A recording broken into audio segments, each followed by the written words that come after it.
Samoa, Mate Maya la Tupua, Pete loa leimoa.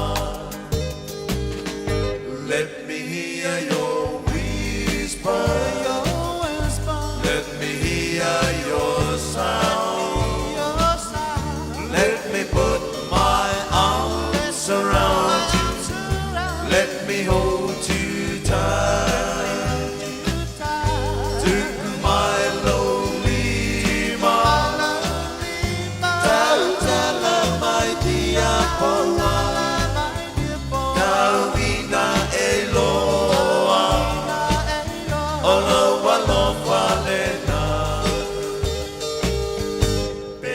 Tama sania ea, pena e ioe ea ea, ua o ona mea ai, talu le fia maai, ua totolo tale, olo ufatua tae, talo fala uti fai moana, ola uma atai mane. There's plenty of fish in the sea, there's plenty of trees in the wood, there are also plenty of birds flying in the sky. There are also pretty girls, but the only one I love, and that's the one I love and adore,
Na ole Radio Samoa se furulima iwa toru a mo e tautuaina o e ilaungangana fitu aso le vai aso.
Fia ina ua lātou whai mai a o tātou te ho i le whale o le li i Jerusalem mai e te tuo mātou vai i o whai te toa wāti nā Jerusalem a pei o le a ai ua whiso tai whātasi e o e o tu ainga umalava o le li i o le tu la whono le ia Israelu ina ia vevi ia tuai i le swafa o le alii.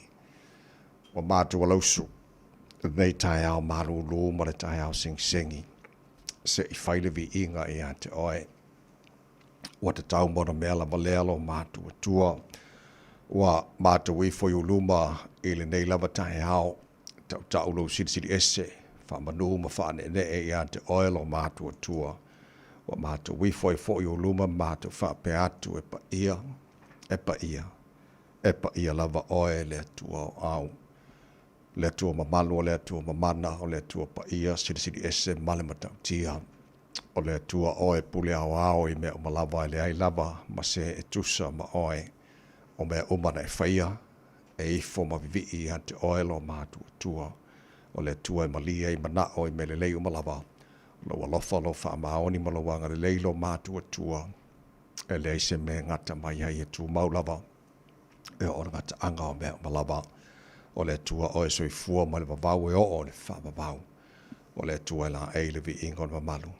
O le tua o e pulu le matango fi. Ta maa whafte te le lava.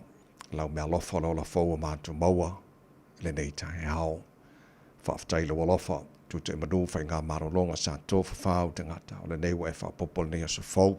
Lo latu soi fua mara mātu ni yola. O mātu o lia I fōre nei aso luas fulu iwa I aso me. O le mātu wholaunga. O le nei tu sanga.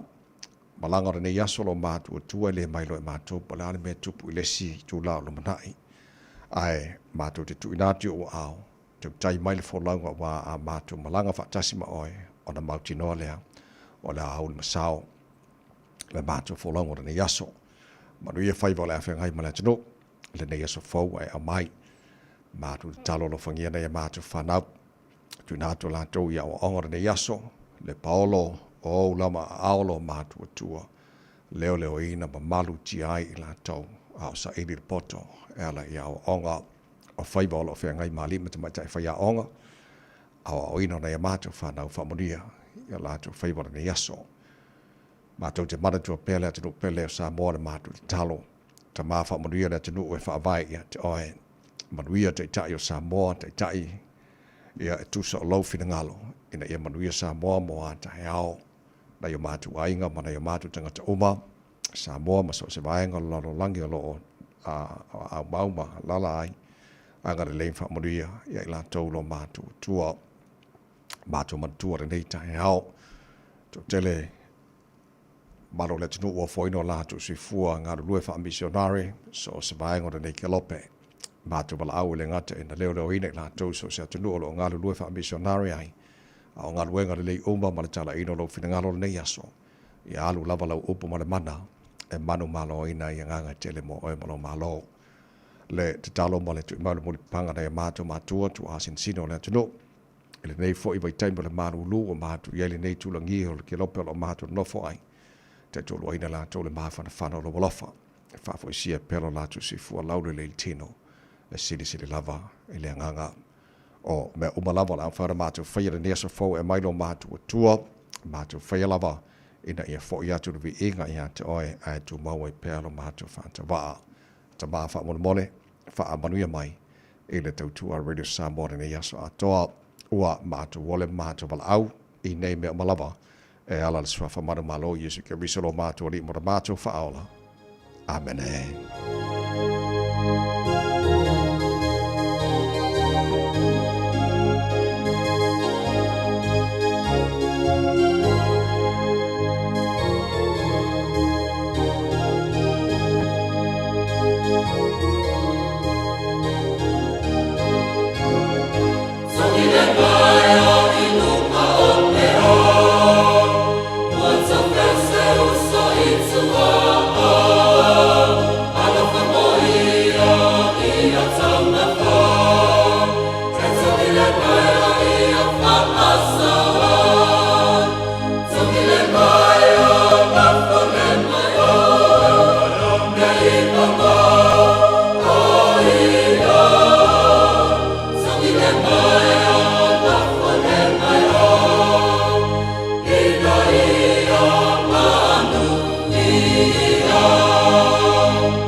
Lafo le maia o le viinga o le tua langina la whaipesere karesia Metodisi, Michael Stete. Tau tō mo Radio Samoa ina wata tonu ia le tulai ono.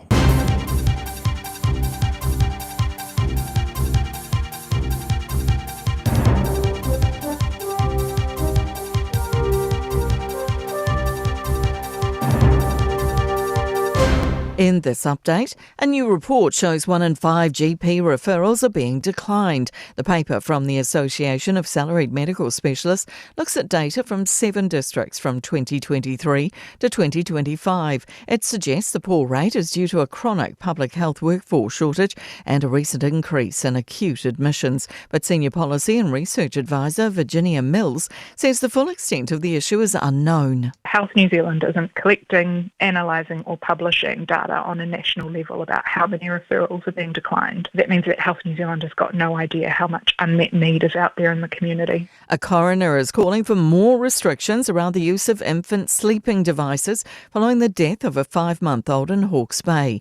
In October 2022, a baby boy was found unresponsive and died after being left in a sleeping pod on his stomach with blankets around his face. Coroner Minal Dougal's findings released today show the baby died of accidental sudden infant death. It points to factors including the baby's prone position, sleep environment and a respiratory virus. She says devices like sleep pods are unsafe for infants and recommends the Commerce Minister issue an unsafe goods notice.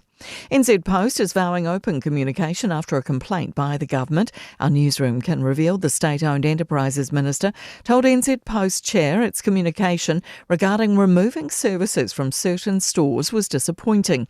Azaria Hall has the story. Simeon Brown wrote in March that ministers expect better engagement and comms were not as proactive as they would have liked. NZ Post Chief Executive Dave Walsh says communication and engagement's a priority. He says they acknowledge the feedback and are working closely with impacted stores on the next steps. Southland farmers have been given a reprieve with an 18-month extension to submit freshwater plans. The government has pushed the deadline to November next year. That's news. In sport, a resurrection of sorts for Jose Mourinho. He will reportedly manage Real Madrid next season, 13 years after originally leaving. In a gaffer merry-go-round, the 63-year-old Portuguese is set to replace Alvaro Arbeloa, who took over from new Chelsea boss Xabi Alonso in January. A sellout looks imminent for Auckland FC's A-League final against Sydney FC on Saturday at Mount Smart. All general tickets are gone. Club Chief Executive Nick Becker says one last seating window might present today. World Gymnastics has decided to lift all restrictions applicable to Russian and Belarusian athletes since the start of the war in Ukraine during 2022, vaulting them into contention for the Los Angeles Olympics. That's sport. I'm Jodie Gill. Ua na ole Radio Samoa se furulima iwa toru a mo e tautuaina o e ilaungangana fitua so le vai aso.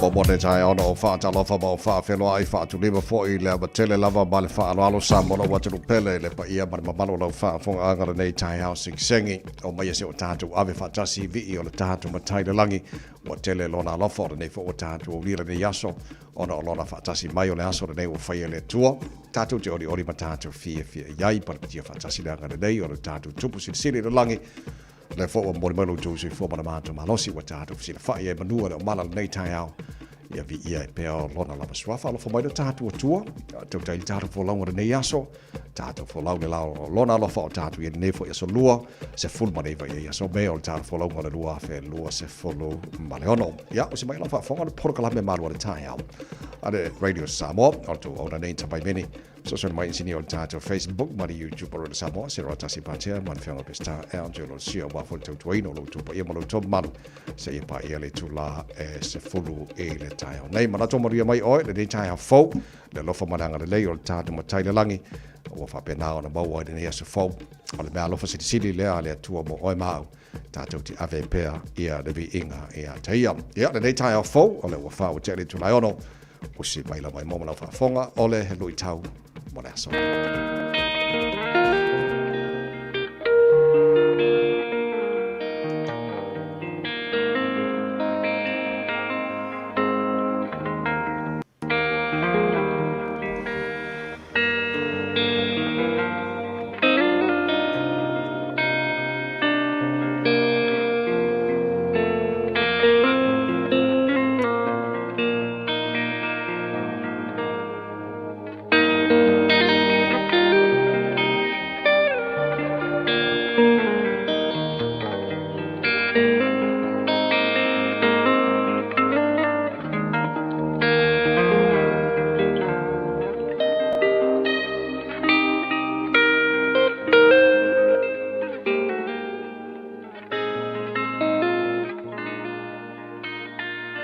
Lo I tau, mō le aso.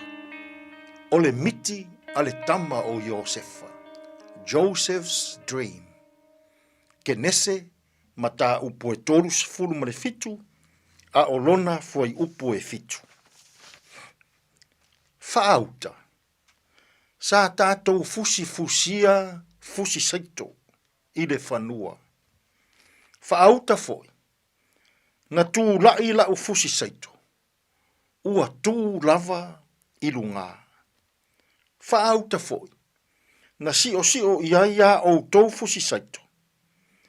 Ma la tau wifo i lau fusi saito. O le miti a le tama o Iosefa. Joseph's Dream. O le miti po o le whaale po. O se tasi lea o auala. Na wha o ngā ina e lea tua. E whaali mai ai lona finangalo. I le tangata. O Iosefa.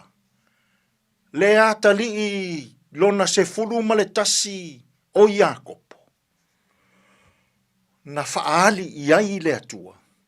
E ala i le miti po o le whaale po.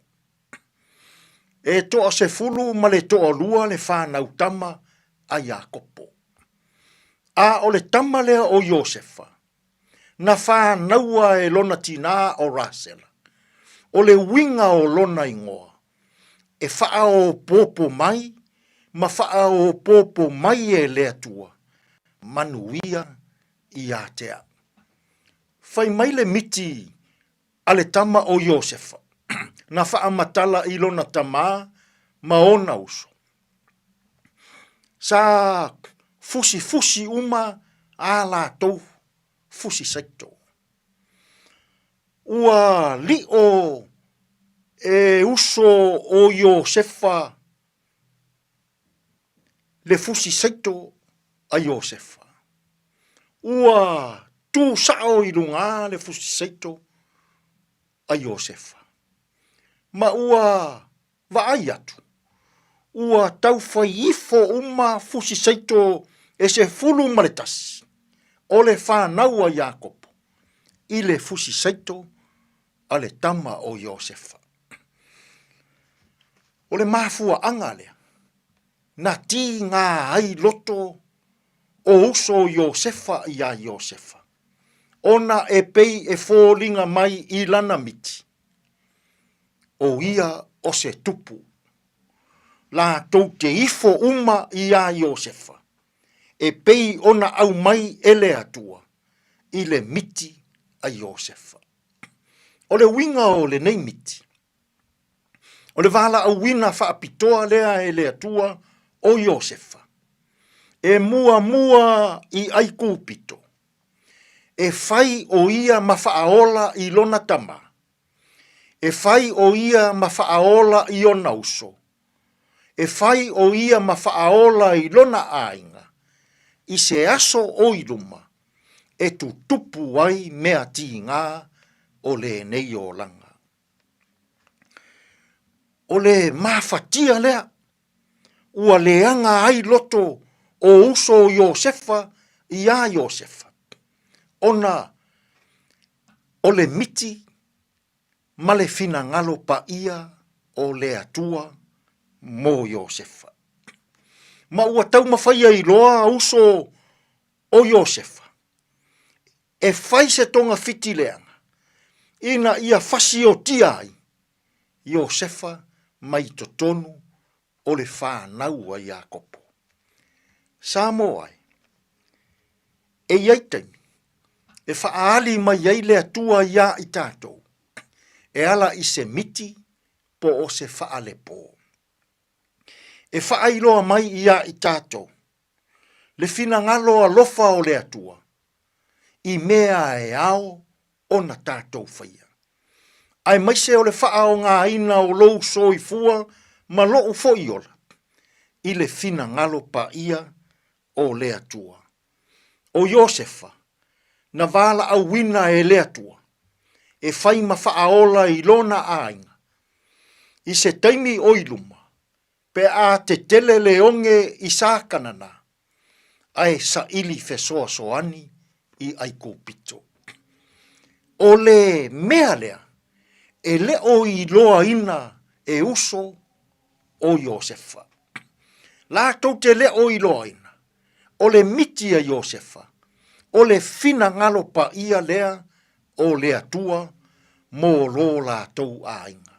O le tama lea, e faa o popo ina e lea tua ona manuia, e faima faa ola, i se aso o i luma, i le a inga o Iakopo. Pei lava o le winga o le ngoa o le neitama o Iosefa, faa o popo e lea tua manuia. Samo ai, i le neifo i aso. E faa o ngā haina tātou e lea tua, ma faa ali mai lona fina ngalo, e ala i se miti po o se faa le pō. Tātou te tālu. Lea tu ai, faa fetai o lou fina ngalo mamana, e te faa ali mai ia i mātou, i se miti po o se faa le pō. Angale lei maia ia mātou fe au mga ruenga o le nei aso, e tonu malele iai mea umma. Lou lava suafa Yesu lo mātou alii, ma lo mātou faaola, ua mātou tatalo atu ai nei. Amen.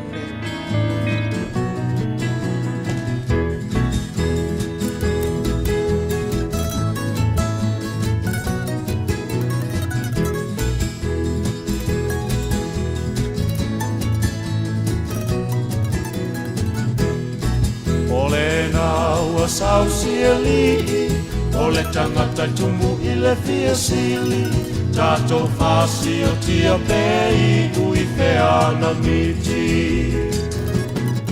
O le tamai titi wha maua lua, vai mai e i fo atu tātou uma, se Iosefa o le aso lene e maua i le unga.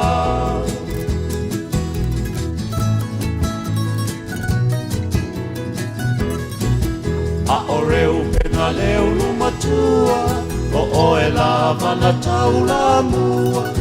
Aua le fasi o tia ae la foi tonu o le lua.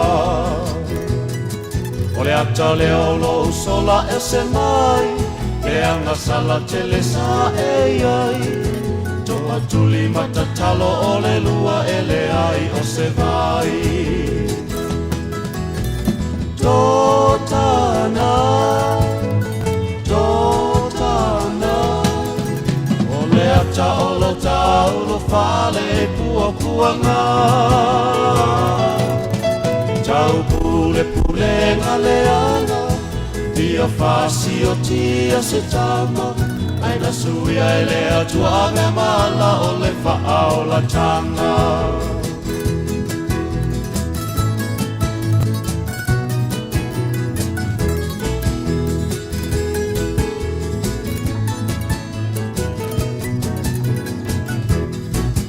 Tau filo tātou awa, se i tanga i le au mitiana, i li uloa o i utamato e sui le polo kalama. E o uso e se talofa, awa le ave e se alona ola, ai wha tau atu o ia e whai mapolonga.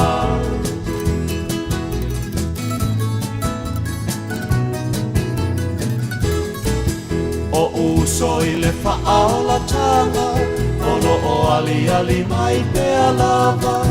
Nā tura whaauso Iosefa o le taula malama. Tau mawhai e sa sa ale toto, ai uwhi uwhi isi au poto. Le inga lolo o soifua le atua o Iakopo. Totana, totana, o le atolo taulo whale pua puanga. Tau pule pule ngale ana, ia whasi o tia se tama, aina suia e le atua ave mala o le wha o la tanga.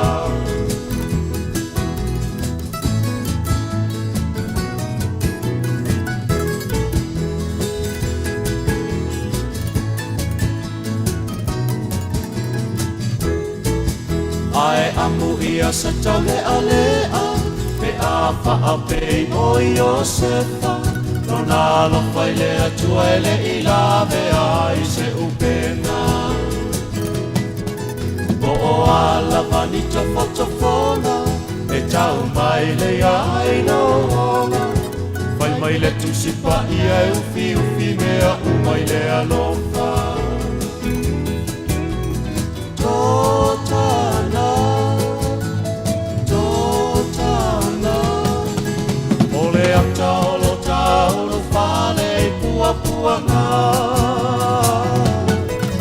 Tau pule pule ka leanga Ia whasi o tia se tanga Ai na suia e lea tua ave mala o le wha o la tanga Totana, totana O lea taolo taolo whale i pua pua ngā Tau pule pule ka leana Ia whasi o tia se tama Ai na suia e lea tua ave mala o le wha o la tanga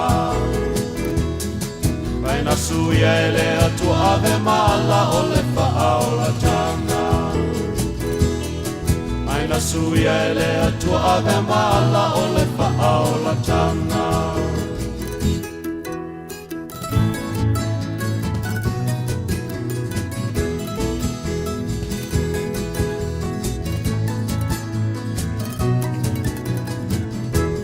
So le meta korene mo le pese to tana e na was full mal fitu wate ane le tulai ono lo fa fonga le porkala me man wo le tai ao ale radio sa mo na mino tona fanga solo po lo tara musika su fe filo yo nei tai ao ka ya maruru ke le solo mo mato nei New Zealand ya te lo ya Australia fo u fa so po maru lu se bangana di so state Australia la ma fa fana ya te lo si banga lai o America la wa mata na o mai la tu tau ma fa fana le sama ya sama mai o to winter atu matu nei ya na atu mau na vale fo le tua de o nai lo tu se fo ma matu ola musika fo tai ao fa ma se au le tunu le lo tu te manga reng o le fo tai ao fo to kwata le fitu le tai nei ma nei pa fa avo mai so tai mo le taro pokalame a reto o le ola o le tato malu tai ao fa le nganga na mo ne so lo te pena mai se mai pasta la fa le copa today in history taro pa pai pa me tupu la so suma le ibo me le telo to sa ko pai au le tai na ia le fitu i le tai nei mo fa pongo tal folding al per tai pa tal fitu taro pokalame na a matai tai ao malulu se mo foi tanto siasi ya po a mai a lunga ole a wala nei fo i a tai ao fo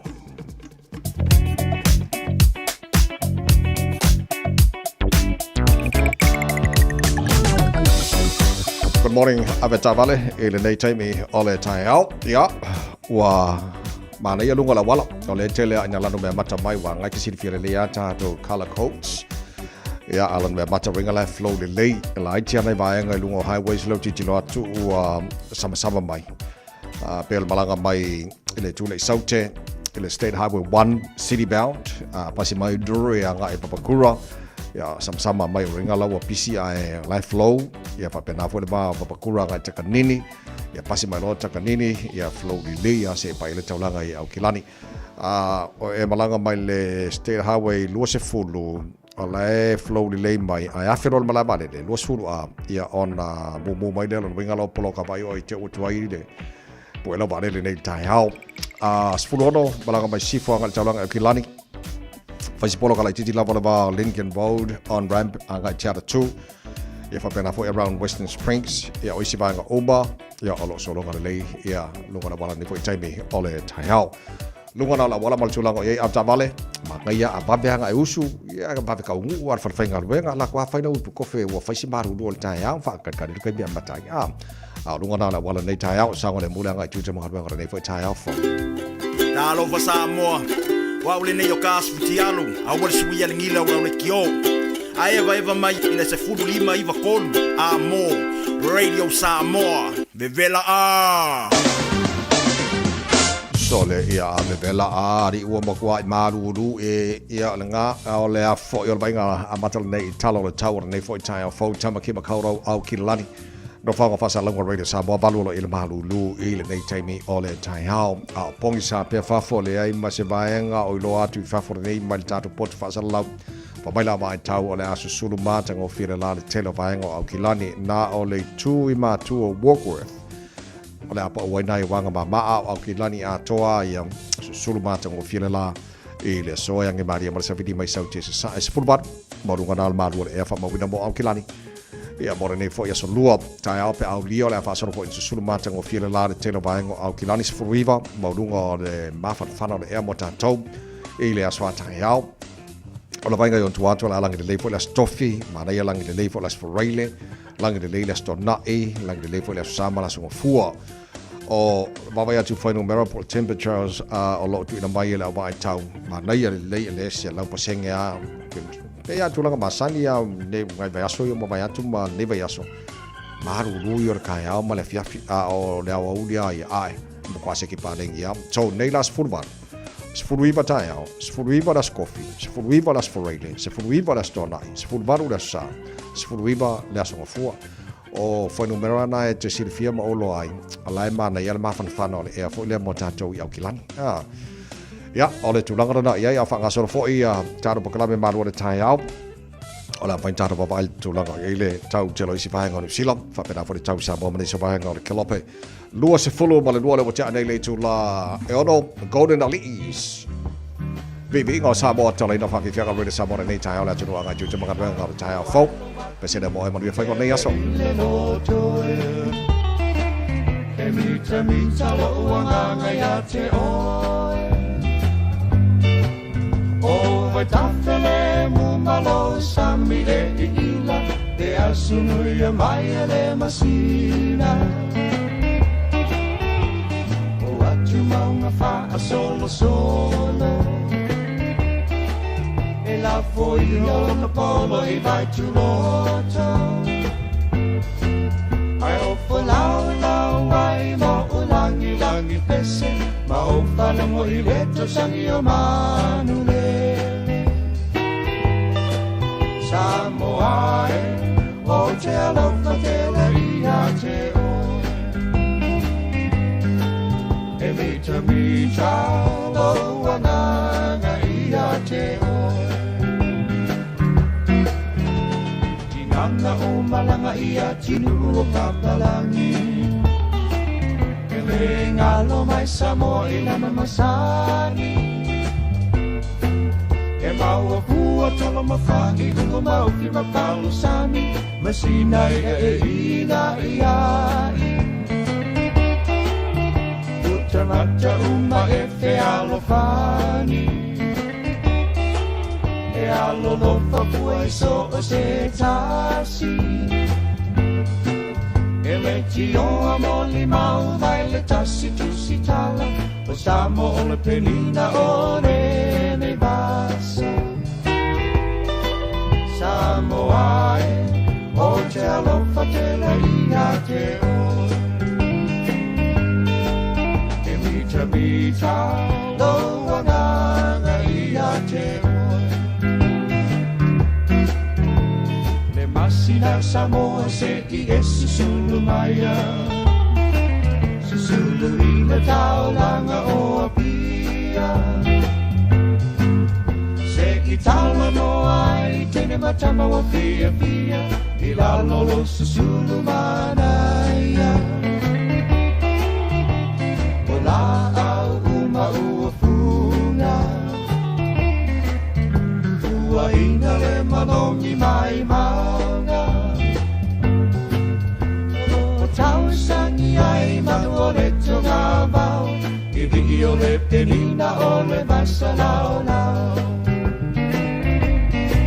Samoa o te alofa te leia te oe E mita lo ananga ia te oe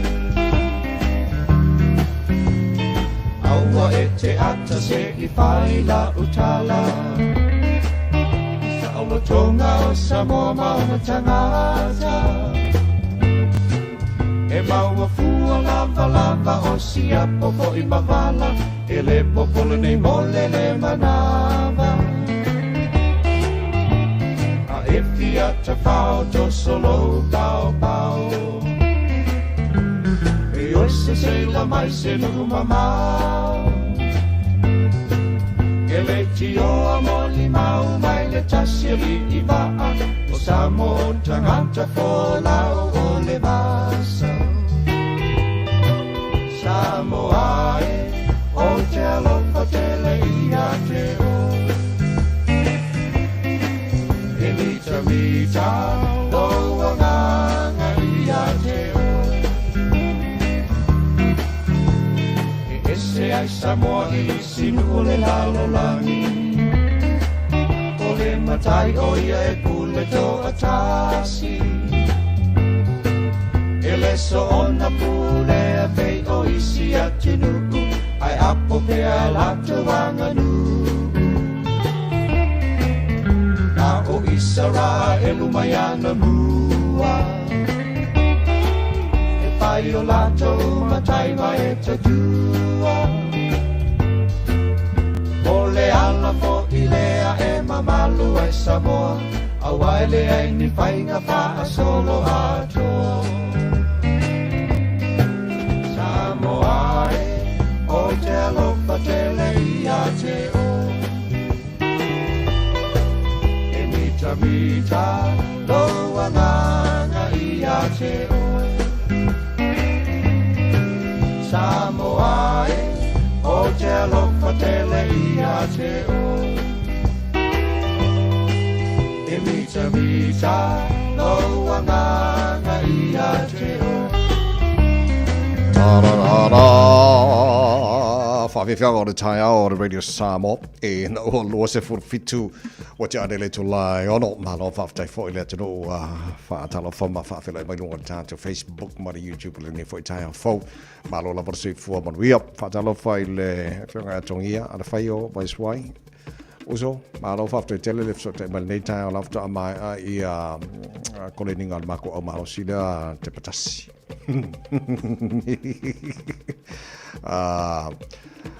ia mai o makamakaki ko mai kiale paka la te pena mo le te fitu al malisi le aso lima mana so no yuni e tawulu ko ia tawulu banga fo ima ta pena ngol tantu tu tasio le fo i tapsanga ia o le fa ka ro mani sunga fa ia o nga tongia al fa io Vaiswai uso lo fa tu nei tai mangu ko ringi kan ka ko ia mal ta pena fo i mon tai do fitu malisi pe ona iai ia le lei manaia okay le lei la fai ko ni ngor kai au fa fo wina tanielu good morning marosi fo maria fa tai nei fo tai au fo le nga op tomori marosi fo maria le wa mawa le fa maria ngala fa na we fa fa tu pe o tai mo taro fa maria ngala fa fitu tai on dei to le fo si umoti marosi fo so o melpone tai le ala po mal nei tai au si fa pa sa di male by Tino good morning malo la versi fo nei tai au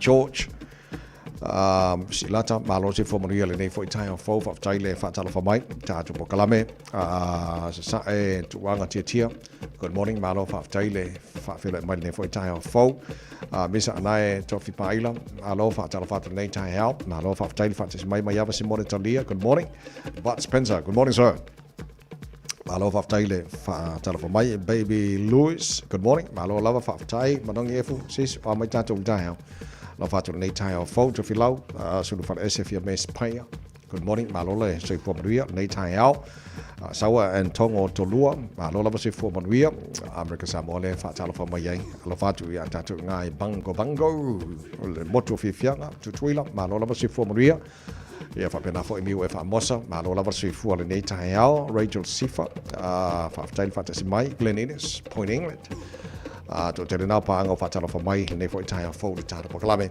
malo lava fa tai vi ia la fo le tua wa tato mo ora nei so fo tu si fo ia malamato malosi ele ai lava se me alo fa sili mo oe mahau nai lo le ola wa mai le tua le wa mo lo si fo malo malosi ele nei fo tai fo ia mal tato sa balinga ni fo ia so wa tato yai o nai ba nga amatel tato tai o ana nafi mole se le fio le tino o ana nafi le o te lo atu sa fa ilo ai le minsta le tupe New Zealand e ai nai vaenga ua amata ona tidisilo e le fainga malo o le fainga malo lo i nei o le o tiltilo ina ia tu fatasia ia matanga renga malo government agencies o le la pe foringa mai o fatara no ngala minister o tu pena nafi mal fa mo nei se taimi la wa uli o le a fa manino atili u mai nai vaenga pe ona sauno ele minister o tu pe Nicola Willis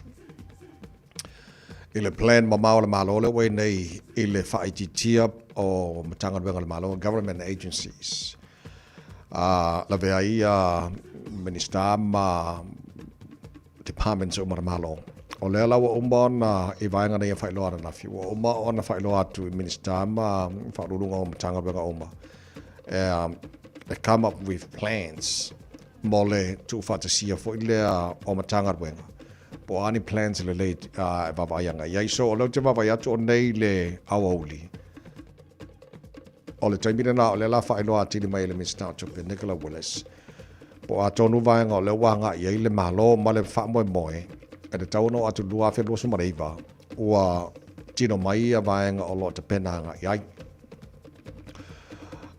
mantua mai o nisi o vaenga ua umana fa iloa sa fa iloa David Seymour sui pale mio New Zealand e o le taifo le vaenga fa Faila Act e nei vai aso po nei masina o tona iatu o even fa unga fo le tausangan te atu nei o le plan la iai ina ia fa ititia minister o le Parliament New Zealand o le plan na le rope tu pua fea a le o fa lo mai le minister tu pe Nicola Willis ana nafi e fa lo tele mai la audio le so ia le tulanga o le o te pena ile malo ile tu fatasia e merge fatasi matanga renga nisi matanga renga malo ina ia fa ititia le numero man fa mo e tauno atu le lua fe lo sumareiva ia ua talfenga ile ia fufanga ma plan o le wa yai so nei vanga na o tele lo la ia i o le titolo atu le tananga lunga o le stasio media New Zealand News Talk ZB ia male minister tope o mon fa ilo o ma e minister mam tanga we o ma lo lo ia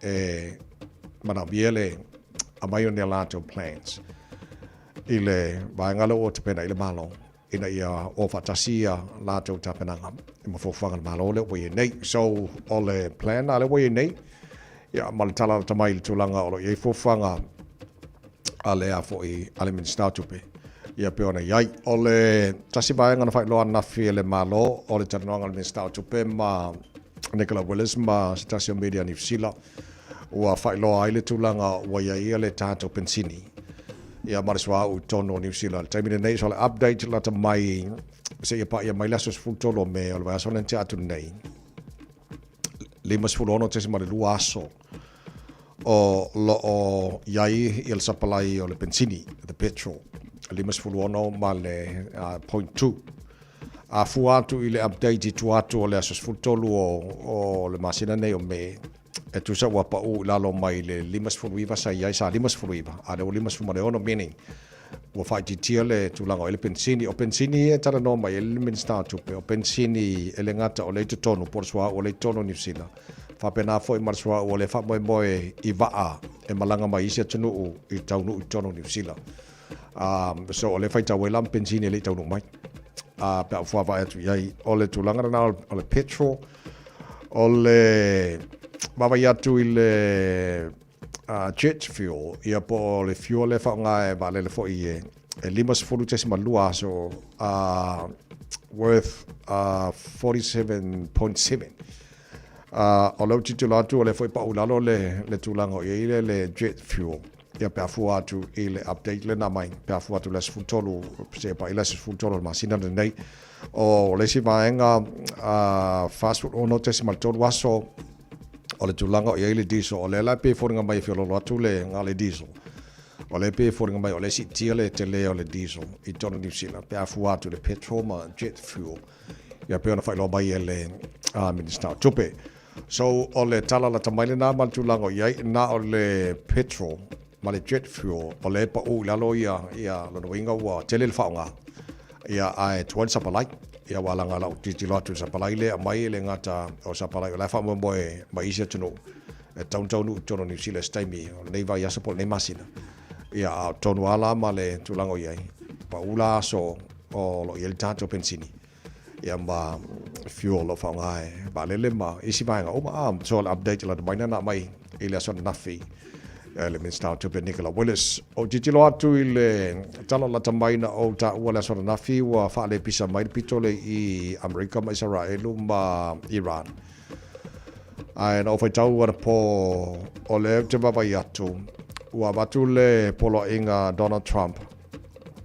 on fa bunga quote the clock is ticking and they better get moving fast or there won't be anything left of them or se tasi leo message to in Donald Trump lunga langa social media na fai loa tuai I le atino Iran wa le stemi o toi ia po o vave el taimi wa like titil taimi o toi e tau ona le leini feutuna inga ina ia ta fiel tu langa il taua e tono Iran wa America so nai vanga la tamaile lan na te le lola po la wingo le taimi o pupu pe ko kasi de aso pe ko rua aso pe ko koru vai aso pe ko kasi masina em kwa ile loa se si po la wingo le tala the clock is ticking ia ole vanga na ia ale o tala tamaile na ia langa le pinga ta wala sa na fi o ko file mo ko lengi kala la ka mai ile ta wala ia tala tamaina pe on tu ina ia msa no ile fi o presidente America e le sona nafi so ona va ngana o lo tupu fo nei vai taimi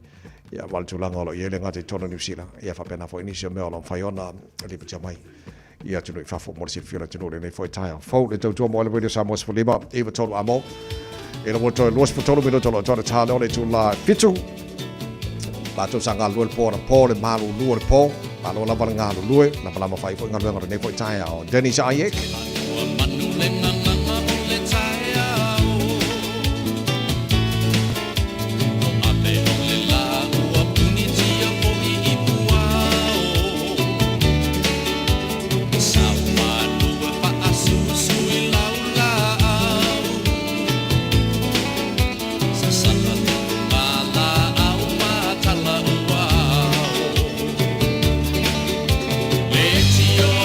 Samoa pai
wha o to finga le tau tala ma eselo fia whanonga le breakfast le Radio Samoa o te maa o nai. O e si la fia mea e whaatino e mawhaiona e umi ai so fale motu le lumana ai. A whai fo i so fale motu, o e si la fia mawhaiona whaatino ni isi o fuafuanga e whaonga ai le equity o lo fale. A wane e misiere por kalame o le malu i fale, ia fiafi o sururu taitasi le se fulu e te ai le whaa. O le a e si la fia ai au wala e mawhaiona e umia se fale motu le lumana ai, ma au wala e whaonga ai le equity o lo fale motu, e whaata wai se isi o fale, le por kalame o le malu i fale, ia fiafi o sururu wa yaso taitasi, se fulu e te ai le whaa.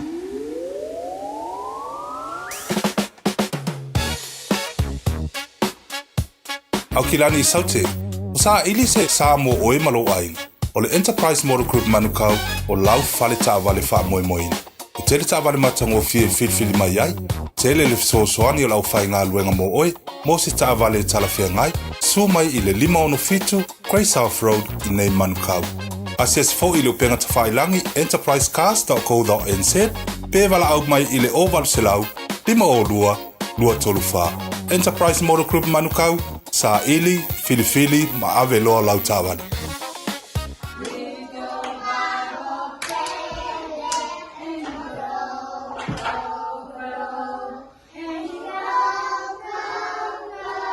Sa ili sea o ngā amata e talawhia ngai mo lau whānau witi. Ai maise i taimita o ngā o le soifuanga. O le St. Andrews Christian Preschool e le ai se totongi. I oe e le ai se totongi. Mo whānau ma le 2 i le 5 tausanga.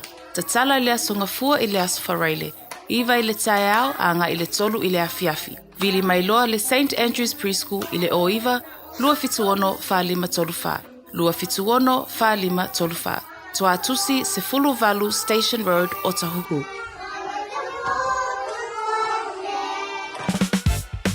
Mō tā penanga o whaamoemoe te tele, whaafisa ta i le Lux Tent Rentals. Maua whale ie, nufoa, lau, stage maisi. Veri mai loa sa Taj Singh i le olua lua 5 tolu. Olua lua 5 tolu. Tasi 5 tolu amo. Radio Samoa.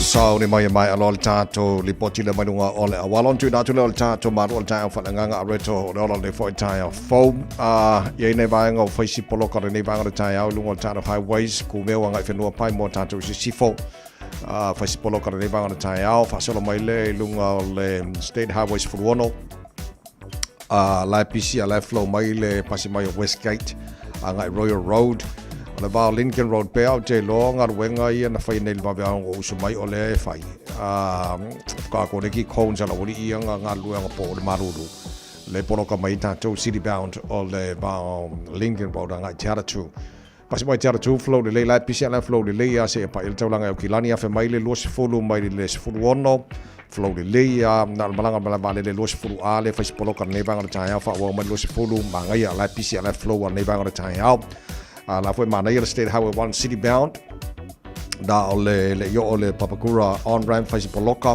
te lo fonga luenga la fai i vaenga lea fa solo mai takanini la PC la flow fa solo mai ai Manurewa Manukau te Irirangi fa solo atu i Mount Wellington on ramp like okay ia ta tolo malanga atu le State Highway 1 city bound ne foi time o le tai how malanga mai North Shore pasi mai Forest Hill langa Silverdale Wairau Valley fai poloka ne vai o tai how pasi mai ia Takapuna lai pisi lai flow de vai o tai how lunga dala wala nei time o tai how after vale to maun sanga le mula nga tu te mga wenga ole nei foi tai how fo to mo le samos fulima eva toru amo ina o choice fulima minuto lo ton talo le to live fitu usi mai la mai mo la fa fonga tano proclame a reto leola pasta la fa la coppa bread of life sent down from glory.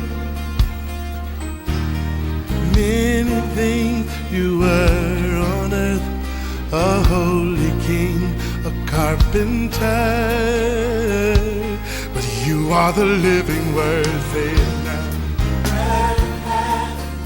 Come on.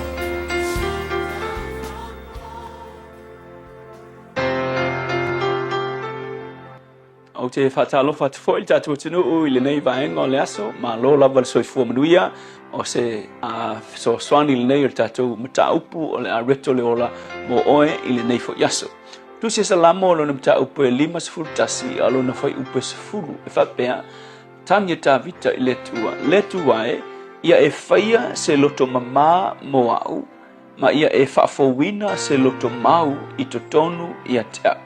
O le whiaungo o i le aso le nei whapea, o le mele o le loto mamā, o le nganuenga a le atua i totonu i a te tātou. O le tangi le ata vita na tangi atua i le atua whai mai, le atua ia e whaia, o nea le atua e whaia. Ia e whaia se loto mamā i totonu i a te au. O le salamo le se lau a 5 maltasi. O le salamo i longa lava le nei, o le tangi ata vita ma whatu ese i le atua ina ua latu le perfecta fo ileo na tano ma fa iloa la na sala ina ua mulilua o ia ma le fafine fo ileo participa le ana oti ai to lua participa ile fuafuanga le anga ta vita na fai lela na tangi ai ta vita ile tua e tangi e fatu ese ile tua ilana nga sala ina ia fa mangalo o ia ile tua ele ngata ina tangi o ia ile tua ina ia fa mangalo ile tua la na sala Asa ia tangi fo i le tua, ina ia whaia le tua, se loto mamā i totonu i at ia. Le alma fu angan tangi ai, ele ngata ina tangi wha maa ngalo le angasala, ele ngalo ia tā vita, ona tangi le tua, whaia se loto mamā. Aisia, nei loe tā vita, pe wha maa ngalo i le tua, nei loe tā vita o le tua wha maa ngalo, po le ale unga o angasala, ai i loa na wha maa lalo i lo loto a toa, masala mo i la angasala, i wha maa ngalo le tua. Ai na toi tangi lava tā vita wha pea, ia e whaia se loto mamā. Aisia, nei loe tā vita, po le ale wha maa ngalo le tua i at ia, ai a le suia le tua lona loto, ma whaia le tua se loto mamā i te tonu i at ia, e koe pa ufo i le angasala lava le anga whai ngai. O te iloa le ki, e te iloa le root po le a o angasala umalava, o le loto o le tangata, o le loto e tumu i le tuinanau, o le loto e tumu i le mataua, o le loto e tumu i la pisi o le olanga, o le loto e tumu i le whaamaualunga, o le loto e tumu i le loto leanga, o le loto lava, o le loto lava mai e tupu mai ai le amio, le tiofe mai le tala alfaisalam. Yes, alfata oto e sili ona leo le loto, awa o le loto e tupu mai ai le amio. So, e whapewhela ona suia ma whaia se loto mamā i te tonu ia te oe. O le ki ia eiloa, o le loto mamā e ke whiu kau whaisau whainga. O ngā, o le loto mamā, o le mea le nā, e whaia e le tua, e le whaia e oe. E kau mwhai wha mamāno loko, ke whiu mamā ngei, palapala fo kai au. Ai a whaia le tua, le ngā nuenga nā le tua, ngā le tua lawa. Ngā ke mawhai o ngā pai i o tātou loto, ma suia o tātou loto. Ai la Yesu i lo loto. Mkua Yesu o le ngā nuenga mai a le tua. A fio Yesu i lo loto. O ngā susuia le lo loto, ma fufulu e le tua lo loto, e ala i le fio ai o lo nalo o Yesu. Ino po le alo kau mawhai, ke ka ele mamā, ofu mamā, au le lei o fōlinga, ma nei ele whaingo lo ulu, mamā lo tino ia sa uma, e tū mamā. Ai a whai e le wha mamā ina tu tonu oe, ke whiua e wa aia kua ka ngaka, o ka se maka ngāro o langa, e maka ngālau attitude. Ai sea, o le loto e tupu mai ai le amio, se i longa lawa, ua fufuru e le atua lo loto, o le silimo oe le aso le nei. O e tangi i le atua, ia whaia se loto mamā mo oe. Yesu, ne yaso mātou te tālo fi soasoani, i o mātou loto, nā tura leanga na whanau mai mātou, na o oe e mawhai o na e wha mamā o mātou loto. Whamanui o no lo suafa Yesu. Amen.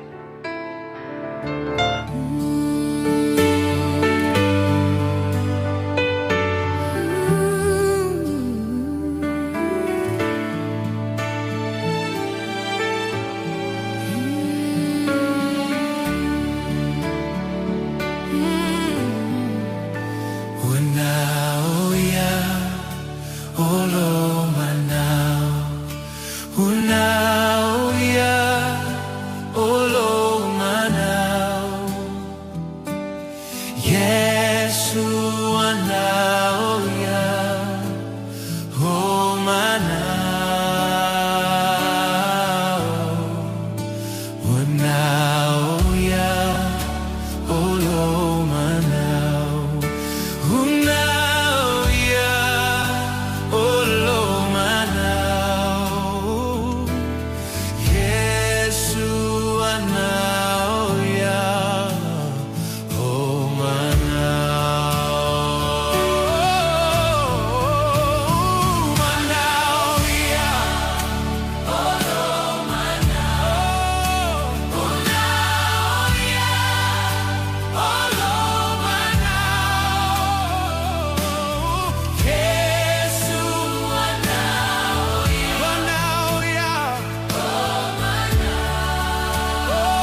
Wana oia olo manao fa mai ai le por kala mea reto olo ne foi tae o fo le tu tu mo really Samoa ina o te famino to lo to tale o le tu la fitu.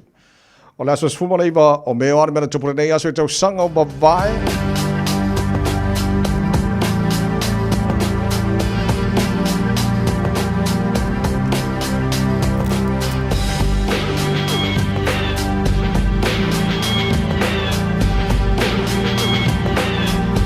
So se fulu ma le iwa o me o le tausanga a feiva se lau ono se fulu ma le lua o le aso te baba i atu na wha mawina.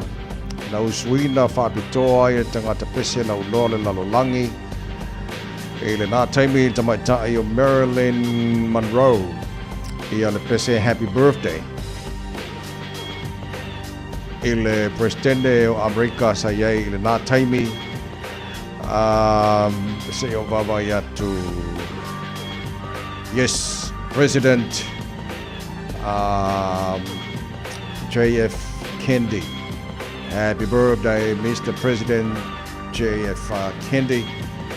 Iluma o le whaingas fuli mawhi na iei le nā taimi a osu whapitoai Marilyn Monroe. Ia le pese happy birthday, President o Amerika le nā taimi na awhi msala wana sumari lua.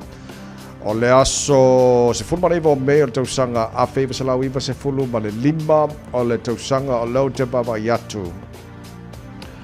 O le aso sa whapena on se o titilo atu lunga o le vaenga lea a fo ile le iwa suma le lima.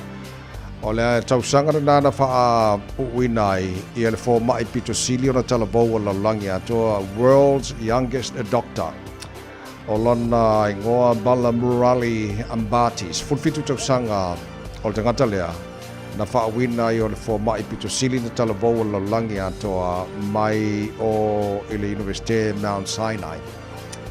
Ile tausanga na so fulmarivo me o tausanga iwa afe sala wiva sumana lima. O le tausanga sulu iwa me o le tausanga lau te baba i atu i o le lua afe se fulu ma le valu. O le aso tonu lava le na o lau te baba i atu na whaai poipo ai ia le tamaitai sa avea actress o atati whanga American actress Meghan Markle whaai poipo ma Prince Harry.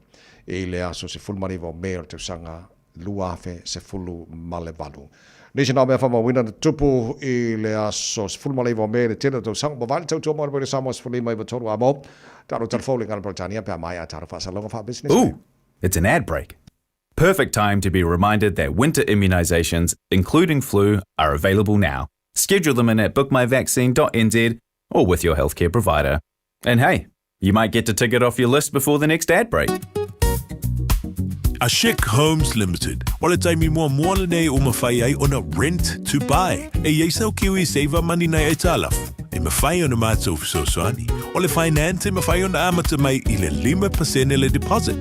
Whaatau sao mai i lātou e whausia whale. Whaingo fie mawawe. Ashik Homes Limited. Whafso tai mai loa shemaima i le olua tasi lua fitu fitu o valuli maiva. Olua tasi lua fitu fitu o valuli maiva. Ashik Homes Limited. Amata ile aso mo se tae au manuia. E ai se isi o le tau ainga e whaapea sana leo. Pe whaapea foi. Whaamata e avea le tale i ma le tale maasani e tau fia ai lātou ma le whai o lātou mea maasani ai. E tatau na lātou e whai suenga o le tale a ngā i le coughtest.co.nz. Pai le suenga o le tale ma whai loa i le fō mai coughtest.co.nz e le ai se tatongi. Whala au talavai e iai tūlanga la matia ma tūlanga le lei o whala au. GlaxoSmithKline, New Zealand Limited, Auckland. Hey, don't be that guy or that auntie ignoring a sore throat. This isn't just some drinks and lemon tea in your sweet situation. Untreated sore throats can lead to rheumatic fever. Nobody wants that for their family, eh? Go get your Pepe's sore throats checked at your GP, school nurse or pharmacy. It's quick, easy and most importantly, free. So come on, whānau. This summer, take care of your tamariki. Get it checked and get it treated. For more info, hit us up on socials at Stop Sore Throats or visit stopsorethroats.nz. Hey, hey! Oh!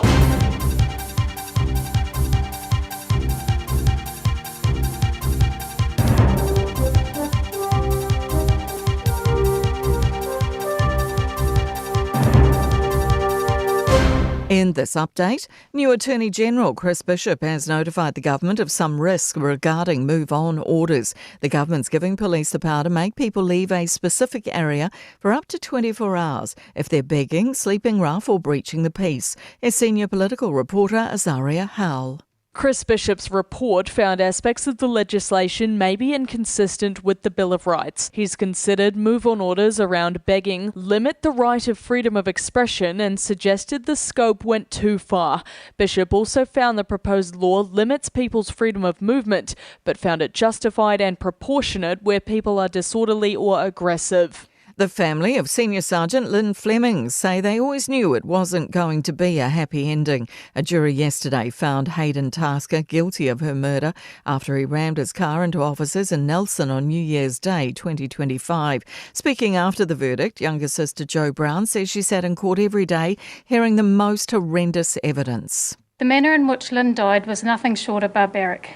We were woken up New Year's Day to the most heartbreaking news any family could receive. The trip from Wellington to Nelson was the longest I've ever had. Lynn's son, Aaron Olsen, says the verdict won't bring back his mum, but at least there's now accountability. For that, we are eternally grateful to the prosecution team, to everybody that did everything they could to get us the result that we've seen.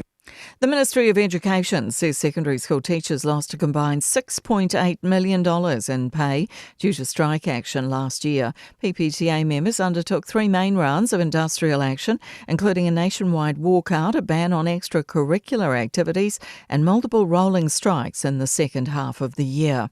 The Auckland Writers' Festival is soaring to new heights, with ticket sales jumping more than 15% on last year. A record-breaking 13,000 books have sold since the festival began last week, with 2 more events still to come. That's news. In sport, Warriors assistant coach Slade Griffin expects a smooth change in the halves against the Dragons on Saturday, despite a potentially season-ending knee injury to halfback Tanner Boyd. The likely and ironic replacement is Luke Metcalf, who last week announced his commitment to St George Illawarra from next season. To the inaugural Stone Skimming National Championships on a mirror-like Lake Hawea. 130 competitors, including those going by aliases such as Skim Kardashian and Splash Bandicoot, gave their best heave. Australian heifer Abby McDonald took the title and a spot at September's World Championships in Scotland with a 72-metre fling. That's sport. I'm Jodie Gill. Ua na ole Radio Samoa se furulima iwa toru a mo e tautuaina o e ilaungangana fitua so le vai aso.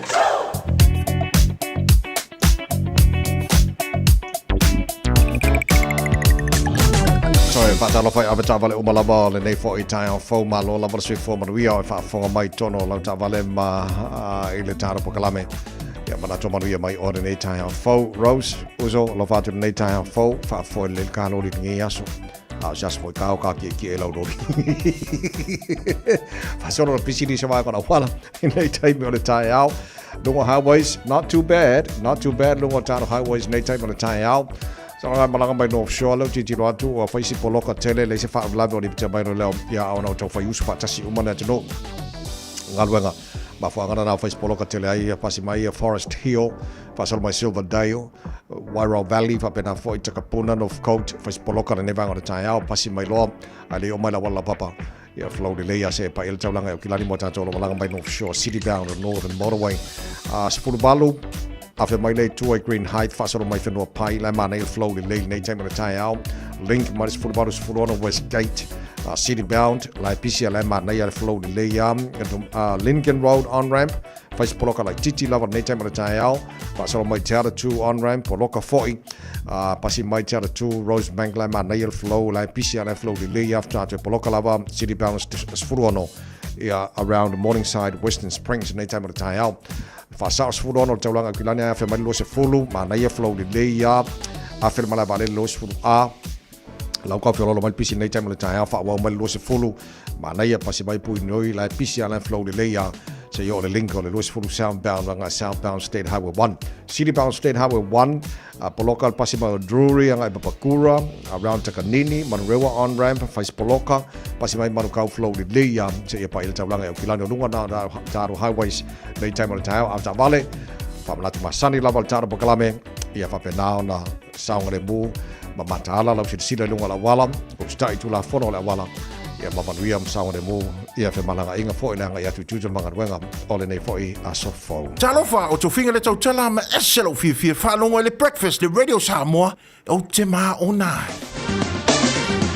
Malo se fomaria le tino nei taimi o le tai au le vainga lata maile nei I le tala o le tau tato baba iatu I Samoa. Baba iatu lua se fulo le mafan whano le Samoa nei taimi o le tau o te ale falu I Samoa. O lo faisi awa mai pa utimu I Samoa na mori mawina sunga le whaia onga le matu au malo se le te patasi mai le matametangi sunga tongia. Al whaia vai swai alai pa utimu I Samoa alai aona la kore nginga ngi kai au so titilo atu o lo wha mori mai pa utimu I Samoa ele nei vaenga o le tahi au wingo le tau Samoa I taimi langi le yaili tau e awa oe pa utimu ni so vaenga Samoa le so tolu se fulu degree Celsius maununga le vevela le Samoa ele nei yaso lua se fulu ma le lima I lona maualalo ia vea fole nea manoe whaatalo whatuai paanga umalava a le tātou porkalame o lo mai mon whawhanga mai le ngata Amerika Samoa whapena fo I Samoa ma alo lava ia le so fua maruia le nei fo I tai au fau tātou tala mai Samoa pia tale tu la evalu I le tai au nei se mai talo le tau tono New Zealand nei I le nei fo I taimo le tai au whatalo whai paanga le tātou porkalame so se vai ngana motu saute ma alo lava le fua maruia I le nei fo I taimo le tai au wawa iatu Whaisipua oa, langi le leile tau Alexandra nei yaso, se fulu oko, kwa maruru fui o kousoli. Se fulu maurunga le maruru wha mawina,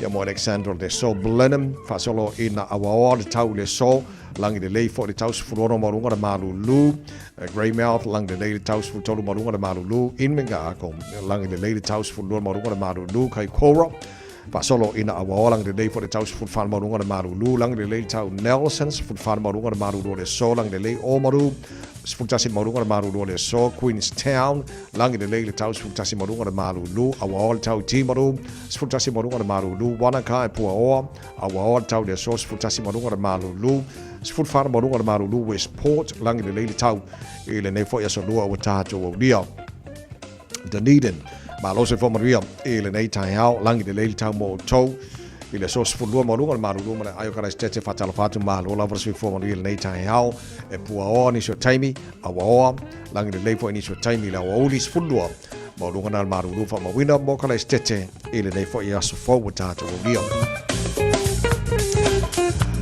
so tulanga na ele motu matu tatu se I saute tatu se me motu matu le pi to la bulunga motu matu I kai taia langi le leile tau se furu iwa maununga le malu le ea I le so I le papayatu le laumua Wellington good morning pa angal tara pakalame le laumua ma lo lavar se fua manuia le nei tai au langi le leile tau mo tau e angi maria ma savidi mai matu se furu whana maununga le malu lufa mawina mo Wellington I le nei asa fau whanga rei whasorona awa oe pa o timoni so taimi se furu fitu maununga le malu lufa mawina le so langi le leile tau I whanga nui se furu fitu maununga le malu lu tau ranga langi le leile se furu wadu maununga le malu le ea langi le leile tau taupo whaisi malu le ea mo tau se furu wha lona maulunga a roto rua langi le leile tau se furu ono maununga le malu lu Palmerston North langi le leile se furu fitu maununga le malu lu New Plymouth langi le leile tau mo tau se furu ono maununga le malu lu le so nei pia ma lo se fo manuia a wawal tau mo tau pa o timoni so taimi langi le lei I le awauli ma le fiafia na nei se furu fitu maununga le malu lu wha mawina mo le nei fo ia so lua whasoro langi le leile tau Masterton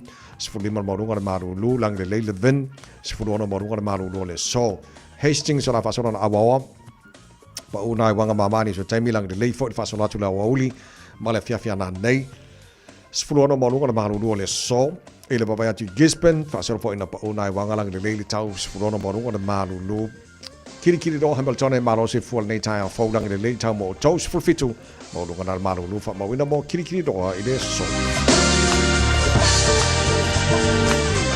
Tama ki makaura wa kilani no whanga whasalanga Radio Samoa e ka fe le mala le ia whafo a le maruru waru le maruru nei tai mo le tai au ia le lei whamaila wa I tau le asusuru matanga o fila la tele vaenga o kilani le sos furu waru le marunga na le malu le efa mawina mo o kilani le iaso tai au pe au lia langi le lei fo le tau le tele vaenga o kilani spuruiva maurunga le maru le ea mo tātou le swata hau. O le vainga yon tua tu la stofi lang le leile tau, lang le leile aspirated, lang le leile astonai, lang le leile sa, lang le leile asongafua e. Wa mga i fo ngi lang le leile. Ia, o le na, o le tūlangara e mo tātou i au kilani. ia fa pena fo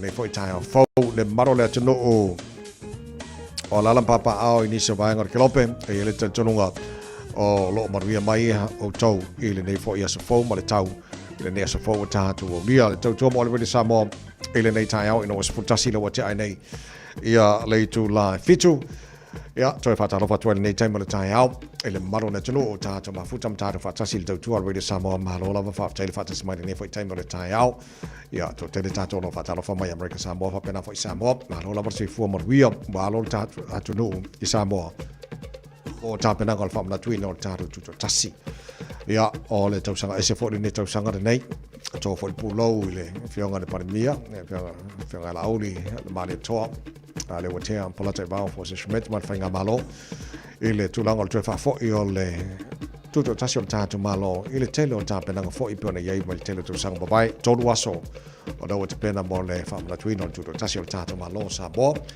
ia fi lam ka ku nga ba da pau ba nga le o te lo o to sui ato o le ta pena nga tu nga ba tu nga fo tasi ia sa fa moi ia awe mai taro fo tasi mai America Samoa ia le wa ma wa na va yaso mo vai ia wale fa fa mai taro fo tasi sa e America Samoa lo winga la ia nga o ka ko fo tasi ai Samoa la mili le aso tu nga ba wala pe ke o kasi la so tu nga ba ia le sa plan tolu mal fa moi ana ia fo tasi mai America Samoa ia lo winga wa fa la to hit le siaso fa le hit o fo ile ku nga fo tasi Samoa la to le siaso yung pike le top 3 fa le grand final ila so non tolu ia wale tau ulan na ba ngalo winga la kasiala so tatu tu ngaba se fa mau tu mai Samoa tu la o ita penanga mo le tu to tasio tatu tu no le fa tsa nga ia ka penga fo ikialu Samoa e ka amu ia fo oi ia wa ngala ko dua so mana ia lo winga le la to mai mo le tu pe tu to tasila so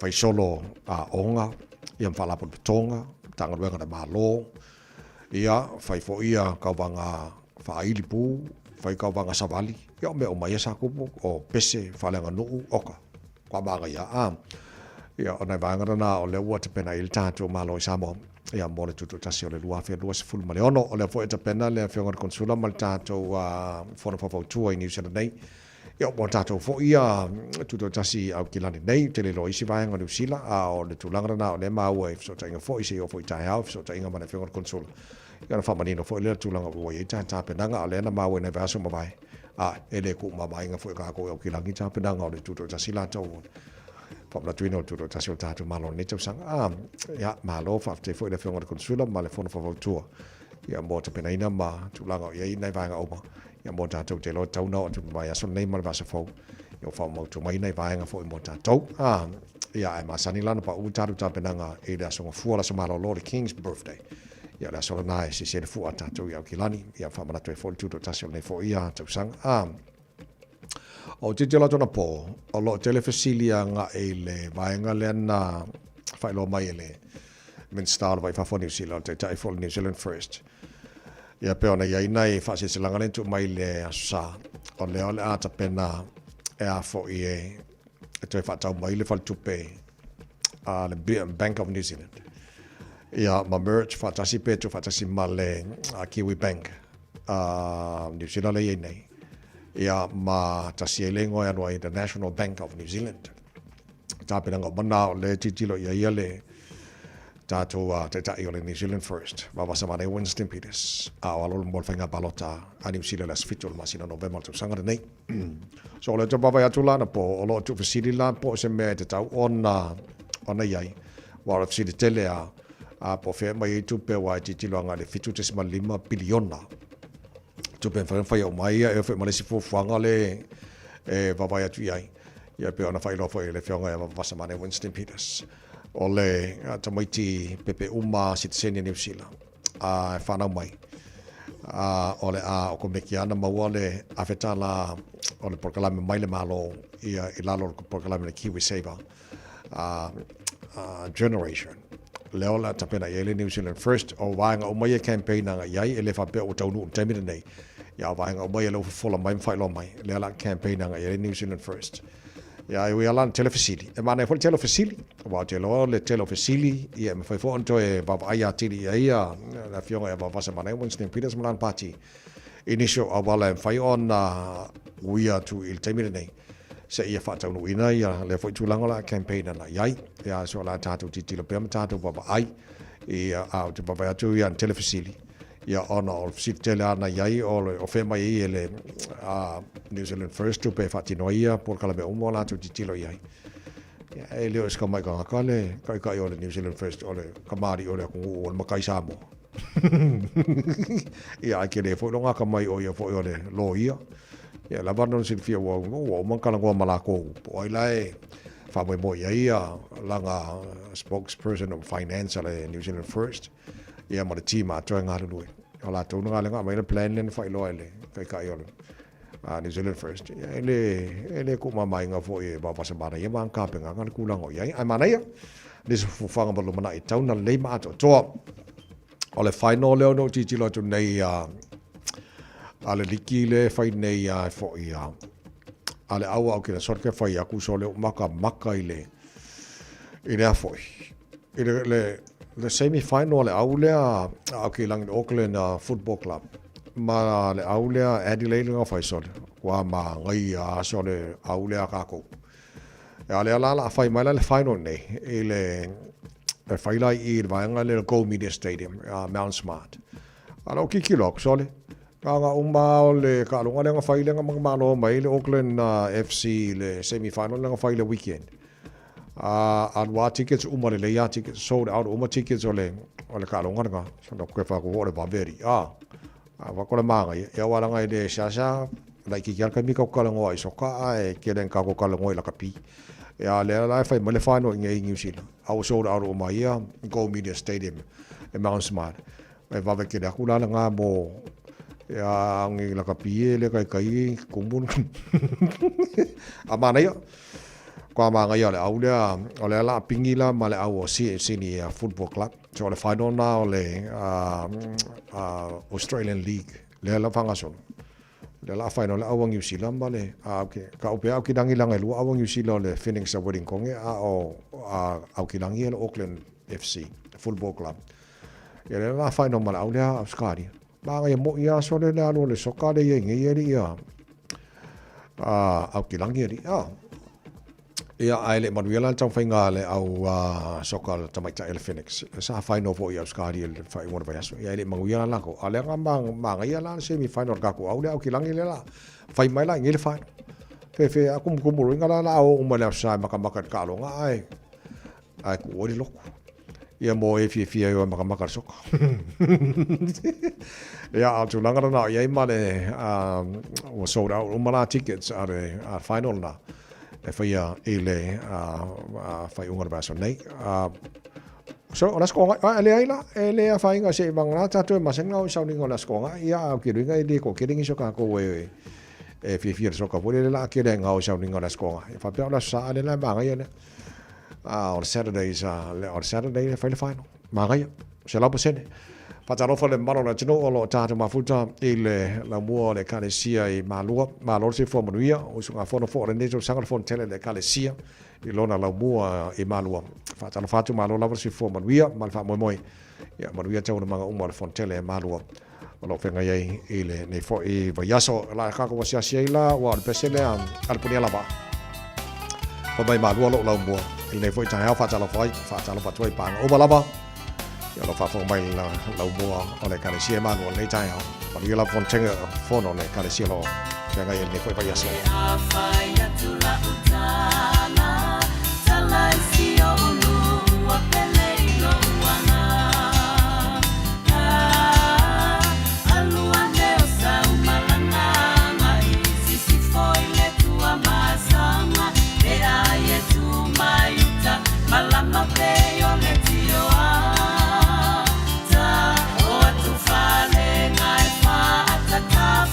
Ai, ai, uline fale mafuta, si omi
lava, I'm Annie Puletiwatua, and you're with Radio Samoa 1593 AM. Just think a minute.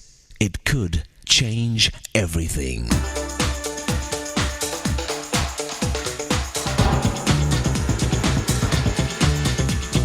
Think a minute. You know, it's truly amazing how the Jewish people have survived after thousands of years of being slaves, persecuted, and even attempted genocide when Hitler's Nazis murdered 6 million Jews. That's why in 1934, Germany was the wrong place to be a Jew. When Hitler's teenage gangs took over his village, the little Jewish boy, Heinz, was just 11 years old. Every day, Heinz's parents taught their children how important it was to learn self-control. With the Nazi gangs terrorizing their village on the streets daily, Heinz's parents knew that just one moment of losing control of their anger against their Nazi rulers could mean the death of their family. So Heinz learned to stay out of their way, sometimes crossing the street or taking a different road home. But one day, young Heinz was finally cornered by one of Hitler's bullies. For the first time, Heinz was forced to talk to a Nazi youth. But by staying calm and carefully choosing his words, Heinz surprised even himself when he talked his way out of trouble and convinced this bully not to hurt him, but to let him go. That day, Heinz discovered his survival skill of talking and reasoning with others. It was a major turning point that changed his life and later changed the world. After a few years, Heinz's family escaped from Germany and moved to America. But Heinz never forgot how to talk with people and help bring peace between enemies.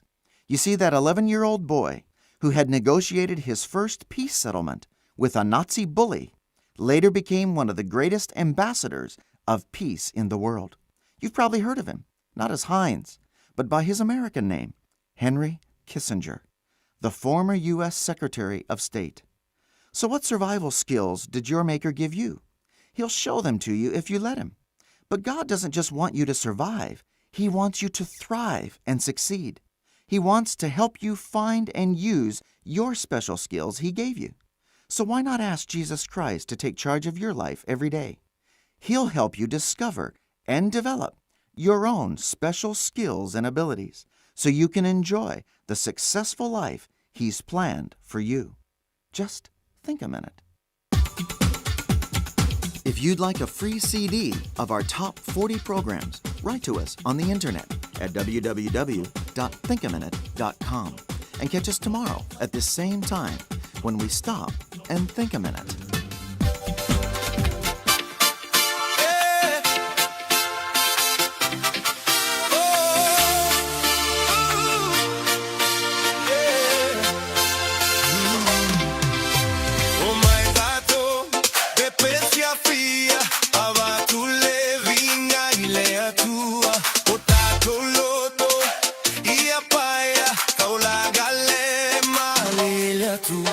Oh my tato,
Mai pea I the radio kasi lima I wakolu amo.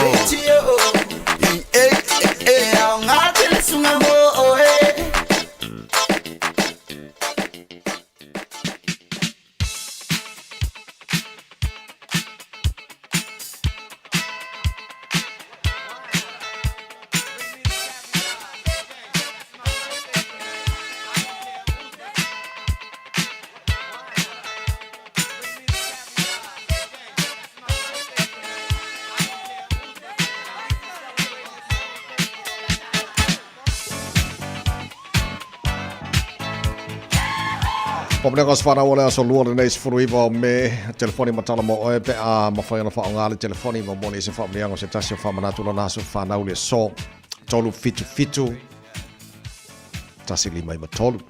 Tātou I meli on air radio samoa.co.nz o lo o mwhaifo ona tu ina mai tāra wha mnianga I lunga tātou Facebook mara YouTube o radio Samoa whiri video po whio vanga nai wawe nao mai nao wha mnianga ne fwoi tāi au wha mole a wha mnianga e na mai le tāi au lunga tātou Facebook o nei tāi au wha mani atu aso soi fua le whalitua ya lo manga talusanga le malu ta mate wha peo fwoi le aso soi fua mai moana via e Sarah o la ua mai lea lalfanga mata utu le fanga o le binga foi pea I le tua soifua ia o le nganga whaftai ona ua whapapu atu foi nei tausanga I o lua soifua o te talo ia moa pea lo o lua soifua maloloina ia wale whianga iei matiute I le tautua ino nuu a inga ia mai se foi le tua malona whingalo loftele atu lua a inga mai Samoa, Australia, New Zealand ai a whelo whaanga o tofi lau, tongia lei, le au ngā upu tumuli. Manu tele lava I aso sui fua o le nei fo I aso sfuruiva o le masina o mei. O le whamurianga mai lunga o le tātou emaili se o wawai atu o le si whamurianga le utano mai lunga o tātou Facebook. Whamurianga le aso sui fua o se uso me tita Jandra Alice Lee, happy 77th birthday sister. Vi ia le ali I wa dia mai lo fitu suma fitu tu sanga ile ne yaso. Alo pale tu amfa popo ni stu sanga se tele ia mo oi ia wa maftanga ia mafanau ma ainga a fa sili ai ia le au nanga mo ia lo tatu tua alo tele ia mo oi sister, God bless, and that's from Philly Seala. Tātou telefoni nei tai au, malo se fua. Tiko matrea lau, soka vai, amara pionga. Mane waftai, vinole mo oe. Ya, wafkai ke lele, wamura wamati, ya, tiko mangia poe la wafonga o le dedication for happy birthday today, o le asongei. Pai o vai mapi odi e yang kula po inga po ko pai pale long kadi malonga singe I le mo Yesu. Yo a ko ni ruo tku pata sang se totale o Philly.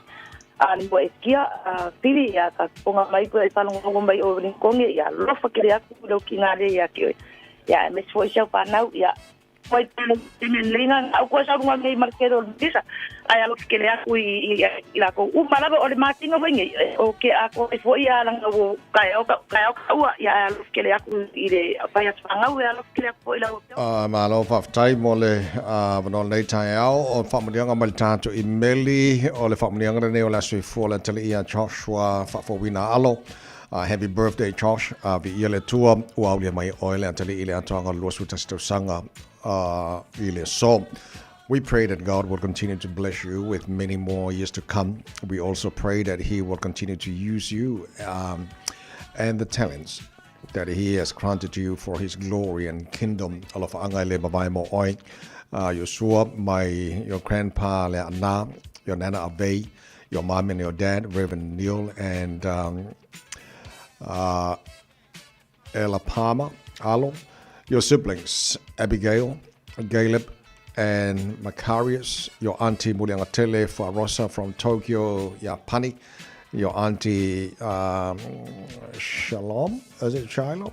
And Uncle Sa Lani Alo Maria Telelava, Lo Waso Fanau Ile Nefo Yaso. Let's see Famoni Young Alo Tilo Jai. Okay. Family atu, family ang nei mole asoi fua le whianga manguti Los Hand Dominico Muripola o le inga tatu te ave le tua ia o mawhai o le mai le fast fu ma le ona tau sanga lo si fua I le so alofa le tua whapoponis tau sanga se tele mo oi ia o ngai pia lo si fua le ngate tonu o le kalesia e whapena fo iso se au nanga lo whapena anwha ngai nei lo si fua ma le tele lava lo wa si fua manguti Los Hand Dominico Muripola ia Fiskako Paki. Lofa te lea te fo le te patasi band. Ia, ma lofa atu mo ele uso. Manu te le lava lo wasui fua I le so. Ia sesi whamurianga o te toe se I o titilo atu. Okay. Happy birthday, my son Leslie Falefatu. Olo Ingelani, hello fatu mo oe from your mom, Rutiana Falefatu, manu te le lava. Ia lo wasa whanau I le so o tātou whamanianga o mana o le nei fo I tai au na o koe sia ki kasi lunga le tātou Facebook mari YouTube whapena fo I tātou emaili wharinga mai o tātou whamanianga o mana o le nei fo I tai au fo telefoni okay so whamanianga o mana o le nei fo I tai au a pese mai a lole uso li'i whamania tuele pulenga ma le whenga Radio Samoa Maltara Boklame, Balu Town, let you know of Famanato to was so for mas final the song. Very happy birthday to you all in the water. Luis for Tolobino Tolo le too long and Balu.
Our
where the warriors rule and reign, born as warriors and died as kings. Samoa.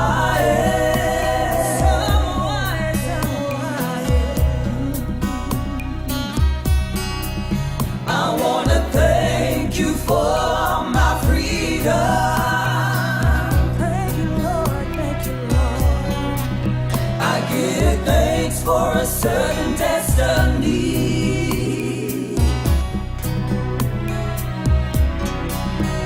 'cause you fought and died for me. Show the world to live in peace. My Samoa.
Radio Samoa.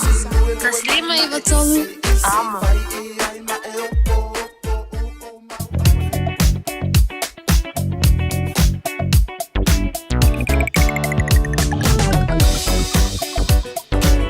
Malolo sa ia tabal nei time on the tayao wa pisil telo vai wala masela valu tanu highways nei time on the tayao so to all the time malava on sai I was on a fast also in a lot of valley or for a pisilung tanu highways nei time on the tayao tatolo malanga mai sifo a matana pisi mai link or full valuanga full wono Hobson Viola ngai Westgate Royal Road Lincoln Road Poloka and the on the tayao city bound Fiololo Valtia tuanga Rose Bank around Morningside, Western Springs, face Poloka for the Nevang or the Taya or the Yo or the Tolanga Kilani. After my little was a full life flow delay, man was a full na all Massey Road on ramp. Bavatula, Tau Poloka Marinevang or the Taya, Fasolo my Puni Road on ramp, Fapena Lambi Drive on ramp, southbound or was a full face Poloka and Nevang or the Taya, the Malanga Tolanga Kilani, my southern name. Tumawa na Poloka, Pasimo Drury ang ay Papakura, Pasimo Papakura flow delay alay pisi alay flow Tatu Poloka lava around Highbrook, Tip Top Corner, Mount Wellington, Vainga na Poloka mo Tatu Malanga to the State Highway 1 city bound. Late time on the Tayao, North Shore, a lot to Mount Poloka, Pasimo Forest Hill, Silverdale, Wairau Valley, Takapuna, North Coast. Pauna vai ngol to Vavato face Poloka city bound on Northern Motorway, Motato Malanga mai North Shore. A time on the Tayao, Lacy File of Lava to the May Leo, the Nevang on the Tayao, Abtabale, Malol on site. Yeah, to Mount Town, the Mulanga, Tutamanga Ranga for Penafoila, Matananga, and Bonitomatila, Onga, Alien for Itaya, for choice of fully Mobino Tale, Ole to La. It's easy for Life Admin to slip down the list. So, we're politely interrupting this show to remind you that winter immunisations, including flu, are available now. Let's get them sorted at bookmyvaccine.nz or ask your healthcare provider.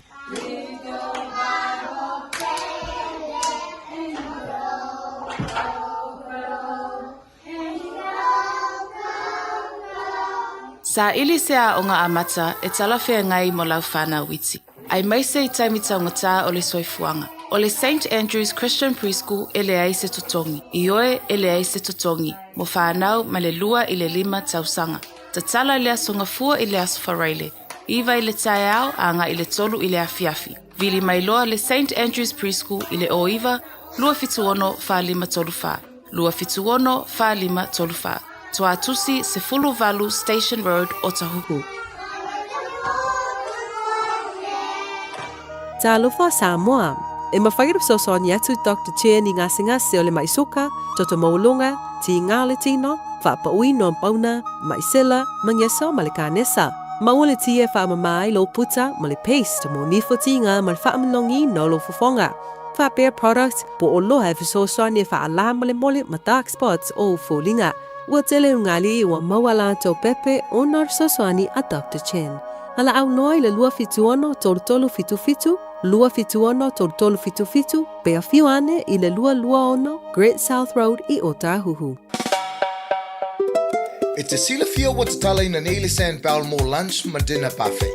Ama tātu le aso lua, lima o me, lua o lua ono. Lunch, ama tātu le afas frutasi se e pa ia le lua. Dinner, ama tamai le aso tofi mai le afa o le lima. A whaila o talini au malo. O fia whailonga ina fo i se aso whapito. A fifio mai matala mai ao. Ivas Furuiva Atkinson Avenue o Tahuhu. Pole wha sotai mai le lua lima iwa, wha o. Pole o lua fitu, lua o ono, iwa o lua tasi. Baby, lua maki! Hey, hey! Morning, boss. Morning, boss. Morning. Morning, boss. Chief. Hey, g'day, boss. Whatena so? Morning, doctor. Cold this morning, eh? How's your morning? Thank you, sir. Aroreusu para. Hola, boss. Hello, man. How are you, Koro? Morning. Boys, make sure you're kind to each other. Enjoy your day, and if you have any problems, don't hesitate to talk to me. And no more ai kai lafo, okay? Okay? I'm a taste of sanga on the tattoo I've only. Talusi on the luenga, I'm a sesi ne ilove. Fai malfa ting, a lui malfa auto. Tal on the fata si mai manuia I me uma. I fight with my pass in the two mata. I've I used to boss if it money may your matter. I want if I mango kolokila no le time sa ope over my low pay I le lo mana o. Tikile sope ane I sana lifi. Fo to ya anko pe afisi fi. Ie eli ma fo ina ulani si. Ma o tu fa samo ale o ingilisi. Let's go. Ta fai fa mano lo si chopili ne ya so. I will fa I eat to Sophia. How you mo ile ne ngalo na sana vi inga. How we tato ta fai fa mano lo si chopili ne ya so. I will fa I eat to Sophia. Mano fifia. Moi. Awole fusia ile masola falo. Ole malo si ele se failo. Fa malo si titi tali si moko. Falo ile le ya posa sa uta oto. Awo. O tu si pasi sa ile ilang luenga. Olo ngalu e fuia I lo tongi. Sa ile pole so singa luenga. Ele ole tu se pasia ole tango tu fa mauni. Tatele to pole ni ta tu se pasi. Tu sa penu tili ta fa palani. Ata fa mauni atu tu no ti me fa el masani. Te e tu e tangi. E umane o yeser tu masati ni le ami. E manu ye no ne e toi manu ye le nangi. Wo ta fai fa malo lo si to bile ne ya so. I want fa I eat to Sophia. Oh ile ne ngalo sa na vi inga. Tato ta fai fa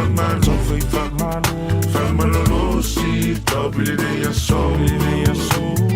I will fa I eat to Sophia. Mano fifia. Yo, la mai ano. Fai ua yo au ono tatongi Sele longa lui mali fa maoni Fa te alau tau langa Ona fai leo fuafuanga Ma mana tua samo I lau fa somo Se fa mamoli Fai lau singa masani mali oli Toi tutu foi mana vai So ili loli Ai se yo foi la ile aso tongi Fa atata fa uma au fai ai la Mai foi sama songi Au ai te ai ina ne ia se oli E se tu se apu ai faali mai pa umoli Mawalola unga luenga ko anga i kakalo Loko mawalalo Au ai ke chiki ai faalo alo Ko anga i fasili ma vavela uapo Au ai ke papule fua o i se mea Au whainga luenga lai le vale O lai loa mai o le ngai ke pase e unga E se le so enga lo pasinga O lele i mawalo pi Lele i whainga lau tax Ai le i maua u pepa I usu mai e relax waka kau o ngā pase me maloi low back Sau Back, barship, au e te tawhau Vai oi I tuli e le usu mai tai au Back, barship, au e te tawhau Vai oi I tuli e le usu mai tai au Mai a kile ni a skali e kau i a skivi o I whalangi Musika sika mali I le so I whiwhiloi Ka me ki sa si u o ki lang I tātou Tau fai whamano, whamano no si Tau pili nei aso, Au al wha ai I tau sawhia Maua I le nei ngaluang sana ringa Tau fai tatou Tau fai whamano, whamano no si Tau pili nei aso,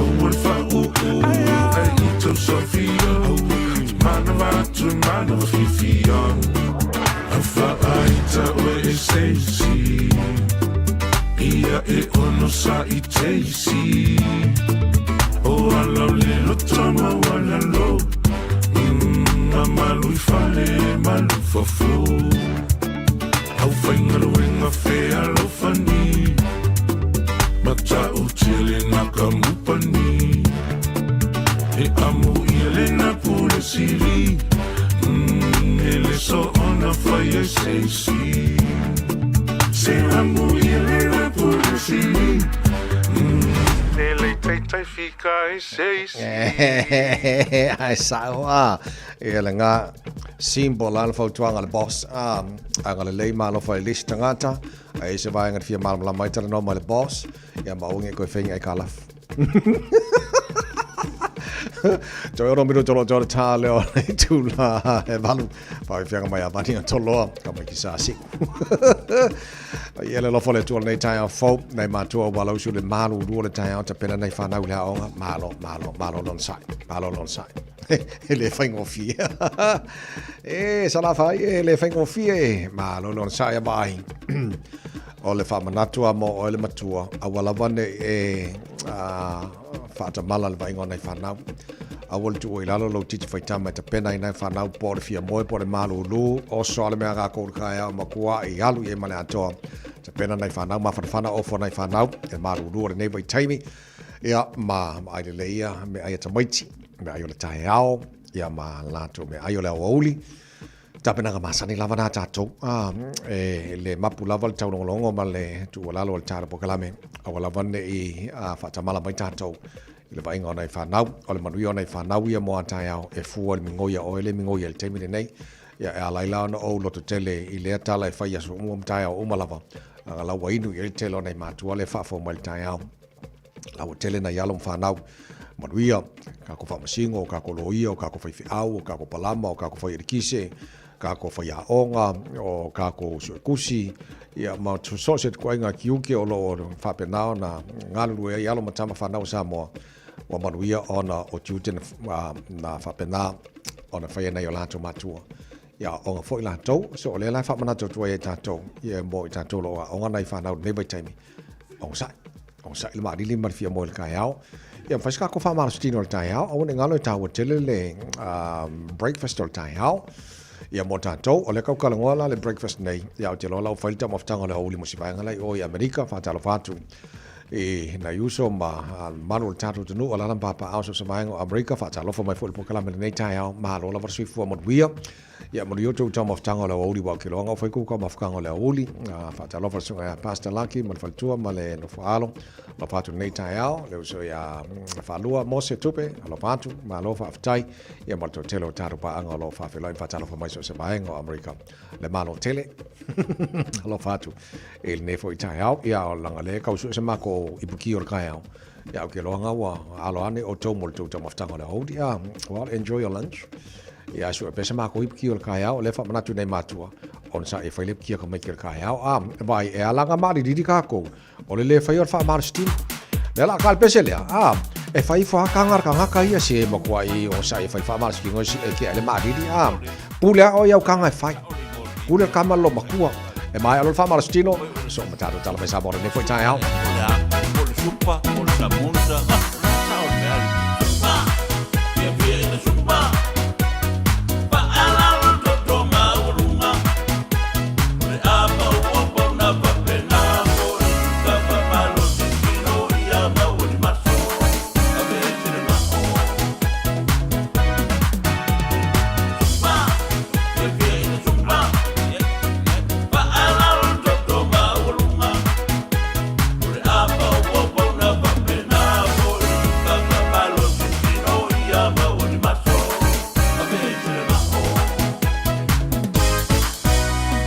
Chupa, via via in chupa. Ore ato ano mo te o poringa. Poringa numi. Ore ato e la. Ore ato patu yo poringa mo te o pa. Ore amo wa. Chupa, via via in chupa. Ore ato ano mo te o poringa. Poringa numi. Ore ato e la. Ore patu yo poringa mo te o pa. Ore amo wa. Chupa medalla. Chupa medalla. Oi, dai, chupa vai. Yo. Ua. Aro. Akama. Aro. Chupa. Via via in chupa. Vai malo panga ya soma. Tele no me au ore ai na pana vai ya si patu ye se vai chupa. Ore me au. Chupa. Via via in chupa. Vai malo panga ya soma. Tele no me au ore ai na pana vai ya si patu ye se vai chupa. Ore me au. Chupa. Arta ora chupa. Le suena tal mani murmurunga. Awal fitin solo tantano e tia chupa ni mana chupa upa na. Asa upa. Chupa. Arta ora chupa. Le suena tal mani murmurunga. Awal fitin solo tantano e tia chupa ni mana chupa upa na. Asa upa.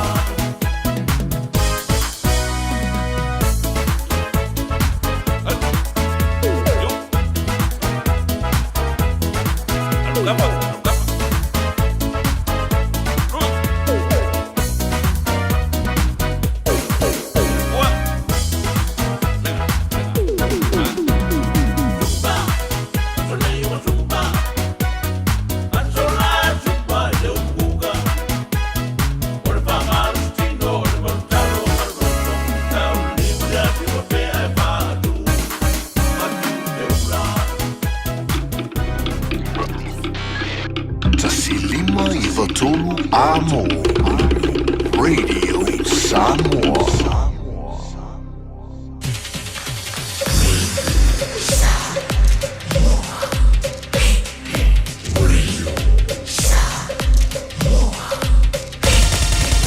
Usi mai alau whaafofonga o le whaapoponga fo ele nei o talafau mai Samoa. Awina sa mai mo oe e lau leiti o whalongolongo le Radio Samoa. Tasilima Ivatolu Amo. O te whātalo fo ele nei fo ia so fou O tātou wheloa i wāre whaapoponga o tala taulongolongo mai lo tātou o tino. I le mai ai le songa fuole nei vai aso whaingaluenga e se fulu bo working days. E awa no ai ona whaulu atu le whaamasinonga se tangi tau palota. Ina ua tuana i le palota la ititia vai maunga tolu. E pēna sa whaailoa alo i ele so whao me, le whiriwhiria le fionga lau timu ia wele se va ai. Na te tau avele no fua o lei tu malo i le paya ina se furu valu o le palemene. O le asonga fua lava o le vai o sonei, na whaulu atu ai le whaamasinonga. Le tangi o morianga o whainga whaalatua po o se election petition. O whaamauni a mai le ofisa siri o ntanga aluenga o whaamasinonga, ma le whaafoino ma tau butau whaamasinonga. Le sunga papali i John Taimare langi awhele, e tasi le tangi o whaulu atu. Ma o le tangi a le sa avea ma whaipule, o le tu malo le fionga tei o li iseu fiti ai masu. Ua talia nei le aso e wala awai lea tangi tau palota, mo le tangofia e le whaamasinonga o whainga palota.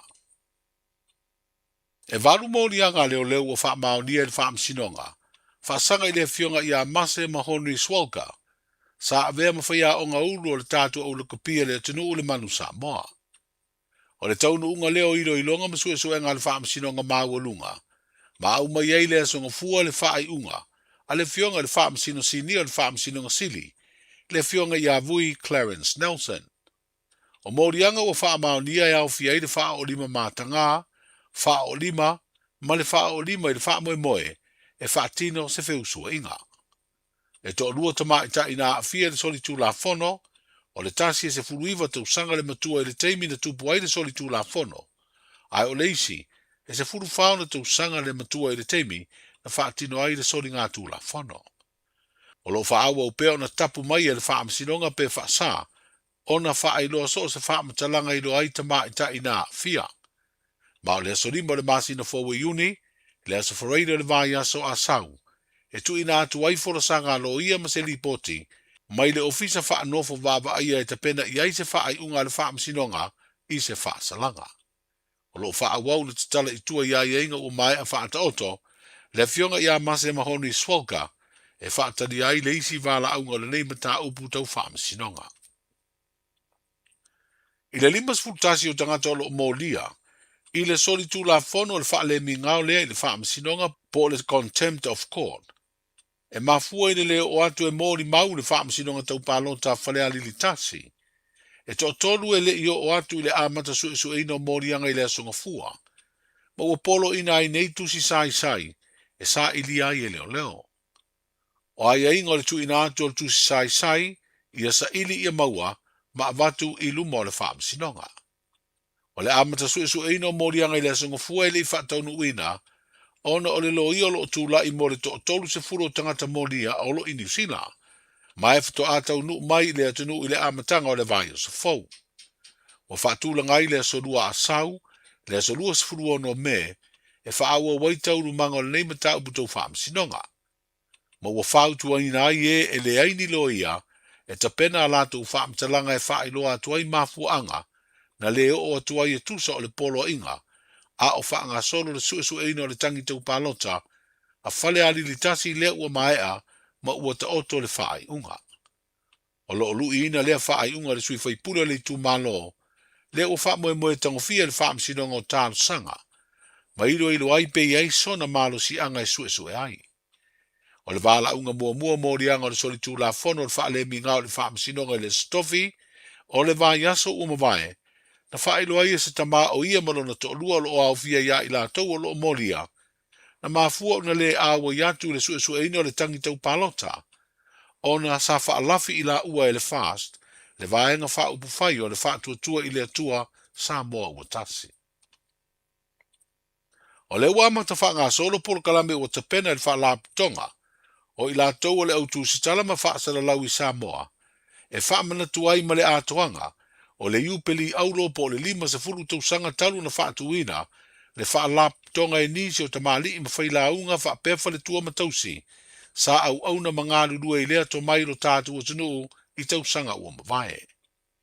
O le te tai o le tātu malo le fionga i le pāle mia, sunga la auli e le mali atoa le ua te apolate e maufosi, na wha tumu i ai mamalua malo wala aulia, na a wai le sauninga na te tala aire nei wā yaso.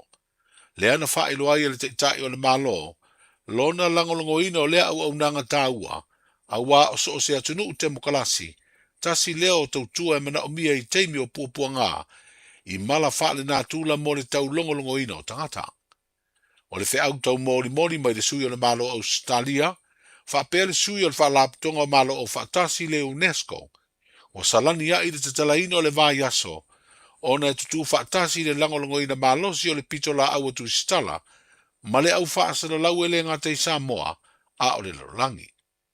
I le atoanga o le 5 tausanga o le wha laptonga o le Jaws, wa ave le lātou wha aloalo i e na wha avaina le nei wha laptonga, e peo le fionga i a seu wha alongo pito, sa avea matu stala si nia ma wha tonu, o le nusi pepa o le Samoa Times. Le fionga i a le tanga loa pita, na wha ngai o ia le nusi pepa o le South Sea Star, ma le fionga i a savea sano malifa, o se tusitala sinia, na ia wha vae ma amata le nusi pepa o le Samoa Observer. O ia fo i tamali i manisi na amataina le wha laptonga, o i lātou o sui wha vae po founding members. Tala ia le na yaso, soifu. Pui pui lau ainga i le tau malulu, au e te whaatali. Whaatonu nei loa lau tui ar fulu, a whai ngono li mau tau sanga pe o vātu, pe maua o e singa se tū mau, mai tanga, po o maua fo iso walo i singa se tau mānawa. E ma whai o na whai e fua lau tui ar fulu, tanga ia nei le upenga te whai langi. Bookmyvaccine.health.nz e vave tui whai ngō fie, mō whapesili manisi whamtalanga, really mai le vaccination helpline, o valu se lau, lua valu lua iwa lua ono, o valu se lau, lua valu lua iwa lua ono, po o le fono, o valu se lau, tolu ono ono, ono wha valu, o valu se lau, tolu ono ono, ono wha valu. E siri le puipuia na i loa le tonga fitia. Whai nei loa lau tui ar fulu. Talofa, we're the Katinas. Talofa, this is Pat Lam. Talofa lava o aola pi marina, mau pelo li tio. I le Radio Samoa tasi lima iwa tolu amo.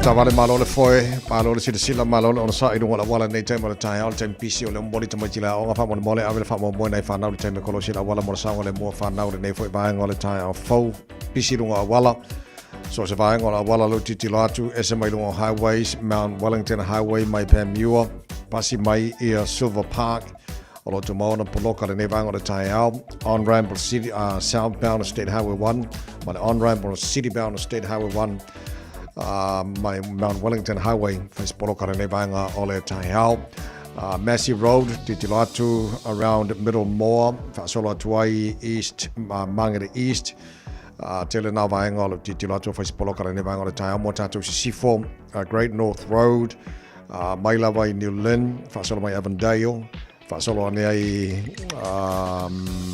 Waterview ale yo ole link ia pole on-ramp o le State Highways Fulono City-bound, ma le State Highways Fulono westbound.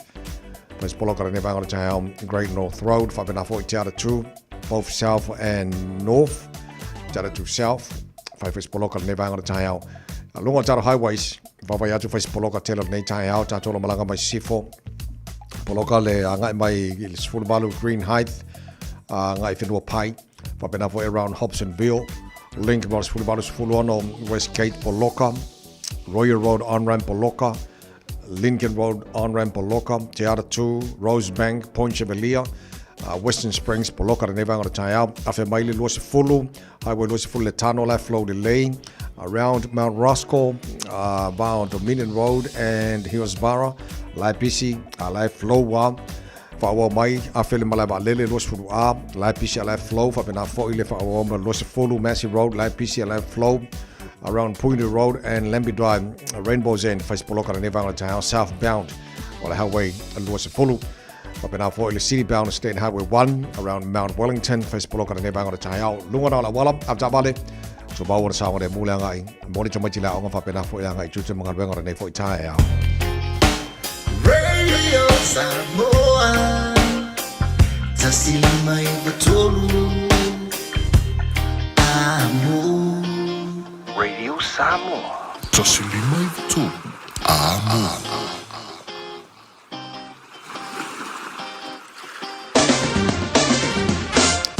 Malo fa tele tino la mai mo la fa fonga nei time ole tai ole ba inga la tamai le nei le tala le tau ba ba tolo tu mauna awa mai pa utimu Samoa nei vanga le tai au winga le tau Samoa mo nei so lua il time langi le ele tau il time awa il time pa utimu nei so vanga Samoa me faina o tolo fulu anga tolo fultasi degrees Celsius mo o vela ole e Samoa le so luas fu lima lona ba lalo mo te ale vai Samoa luas fu mal luas fu ba to il ma fa le ea ele nei time le tai au avano e fa talo pa toil taro pa klame pa o malava ala baru le tai au le ngata i America Samoa fa pena fo Samoa no Facebook mari YouTube fa pena fo i tanto FM 106.1 Samoa malo la vale sui fo manuia ele nei time ole tai au tatu sasi le si tu le pasata si meni kurai mate malo le tino i Australia malo la sui fo manuia le la mo Canberra se fu malolo ia le malu luole ea ele nei vaenga o le tai au le fa sono pa utimu le vaenga o le mo Canberra le so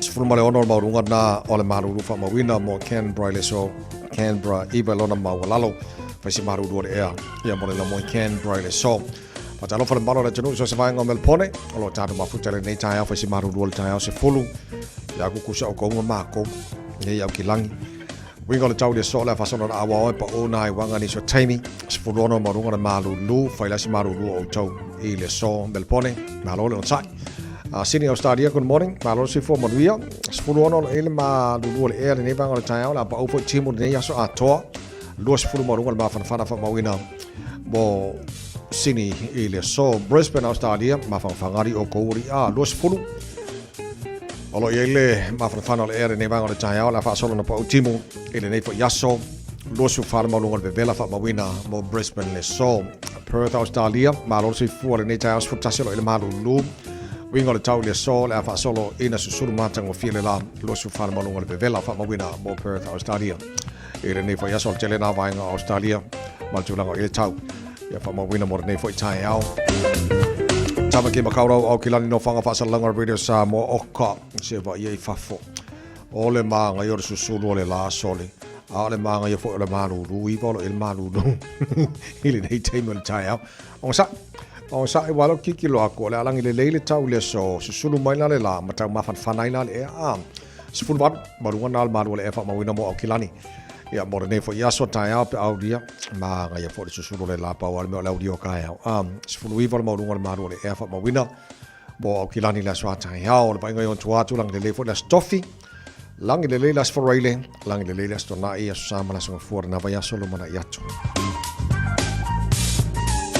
ma nga yaso le ia on sa e wai pe ia le va be au ma le fia file ka ma ingi mai le marulu ia ai susulu mai lo fo le la so ke fa ko le ma ngai or susulu le la so ri au ki la ngiri e susulu mai lo fo le la ma fa fo le mo tanto ia ai ma lo on sa o le fa ma wina la tamale na tala le tau le ngata sa mo fa pena foi ia Australia ia ma ki lani no fanga fa salanga radio Samoa mo tanto lo la papa au ni so vaenga o New Zealand ia mani so vaenga kelope ele manato lo maria mani tau mo tau ele ne so forward tatu o le lo fa malanga le le tatu matai le langis foot follow with ani le tu live balu taro talo mai Samoa pe ona fa salawina nei tai au le a to au tu mo e pa tale tu la se fulu male lo la o le so male fitu le po ara nei ia male fa po taro talo mai Samoa le tale balu ele tai au na e fa fonga mo fa longo mo se fia o lo o mena lo tu Samoa ele ne foi aso lua mo se fulu male pe ia so o me on tato folonga o le lua fe lua se fulu male ona se fulu male mo tale tu la balu se vai lo fa fonga tato mau fa Samoa ne foi tai au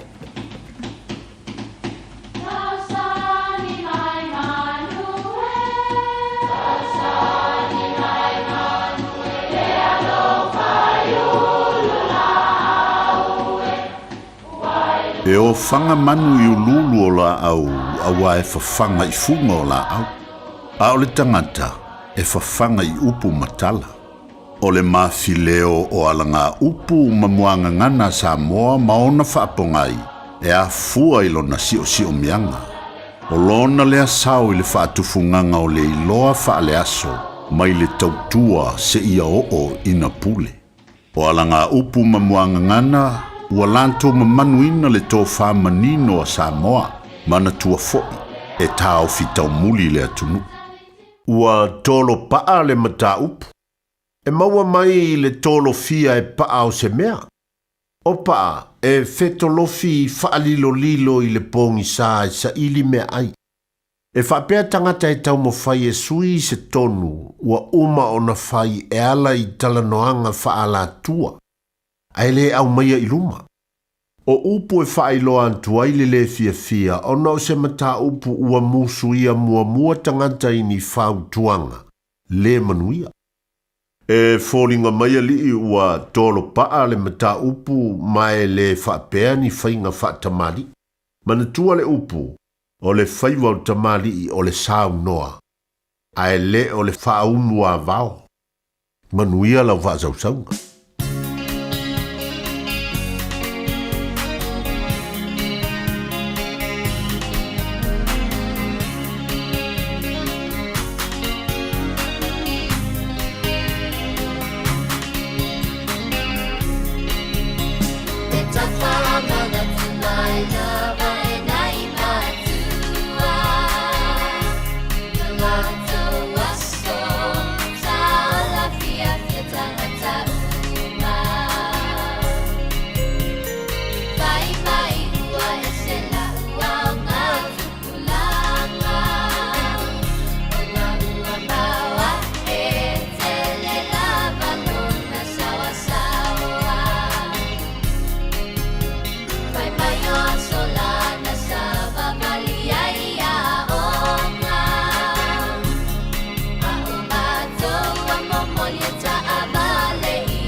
tupe wha moni Samoa, mana tua loa le Pacific Easy. O loo wha wau pia te taru papitoa nao le lima tala, tu tongi pia wha le Pacific Easy app, e wha tino ai au tupe wha moni, mai lau telefoni whewe ai. O loo awano fo le tato direct transfer, te posi mai ai au tupe le tato account, ma wha mani ai na fasili lupa le telefoni, ma wha tino la foino lau tupe ai na wha pitoa. Mo le tutongi no pidio le pai, mo li te ngā tupe so se wha tupe Samoa, pe tutongi ni no ngā tupe le numpi wha, Samoa Housing Corporation, UTOS, Samoa Land, ma so se au nanga Samoa, o lo ma whai na whatino uma i tātou au nanga ole Easy Pay. Mo le silifia, o whaso podia so se vahenga ni usila yo tātou la la, o lo awano fo yo tātou ofisa yo taro mamangele, pe whao ngāle Pacific Easy Mobile app, po le direct transfer, whasawa i lo taimi, ai sili ato na whasawa i nau tupe wa taunga tāle penisini. Mo nisi whamtalanga wala au le telefoni o valse lau o tasi ono, po numero masani au kilani o le lua fitu ono fitu iwa fitu wha, ma le lua fitu ono fitu iwa baru wha. Pacific Easy o lau paanga mo tupe wha mo boli Samoa.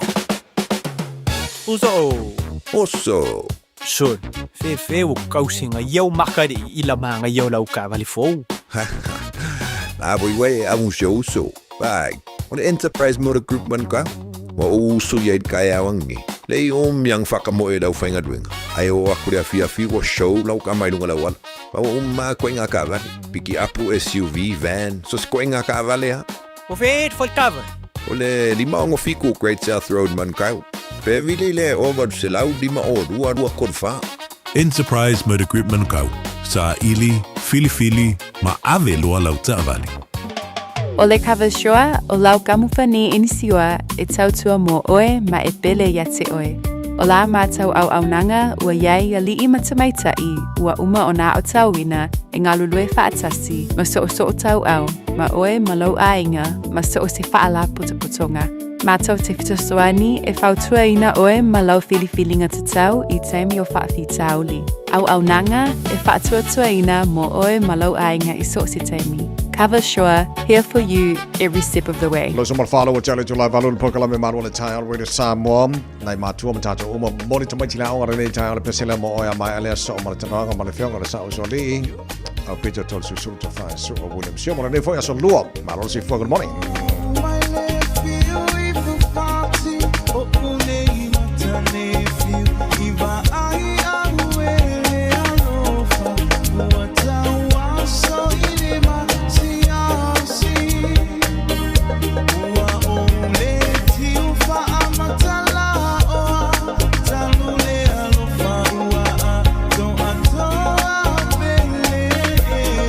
Making a love, it's a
Whawhiwhianga le Oats Band ina ua toi luas for 5 minuto lo tora talo le tu la eiva le tau tua mo e Radio Samoa nei fo i tai au fau mal pokalame marua le tai au o asorua vai aste tasi o lo maua le manofa auro le marua le tai au tara no tuai le whianga le sao soli le whianga Peter Tor Susuru Tor Whansu o William Seal so lon fitting ala fo ima lona si fiel tele ni so mai nga taua ya ona si fiel et no ya fio mai el ta pokalame nei tai au no whianga Peter malole se fo mruia So fumanui te vai, ia, whape fo no folo fo lau sunga mal do o whenga luenga, wa fo ngā luenga.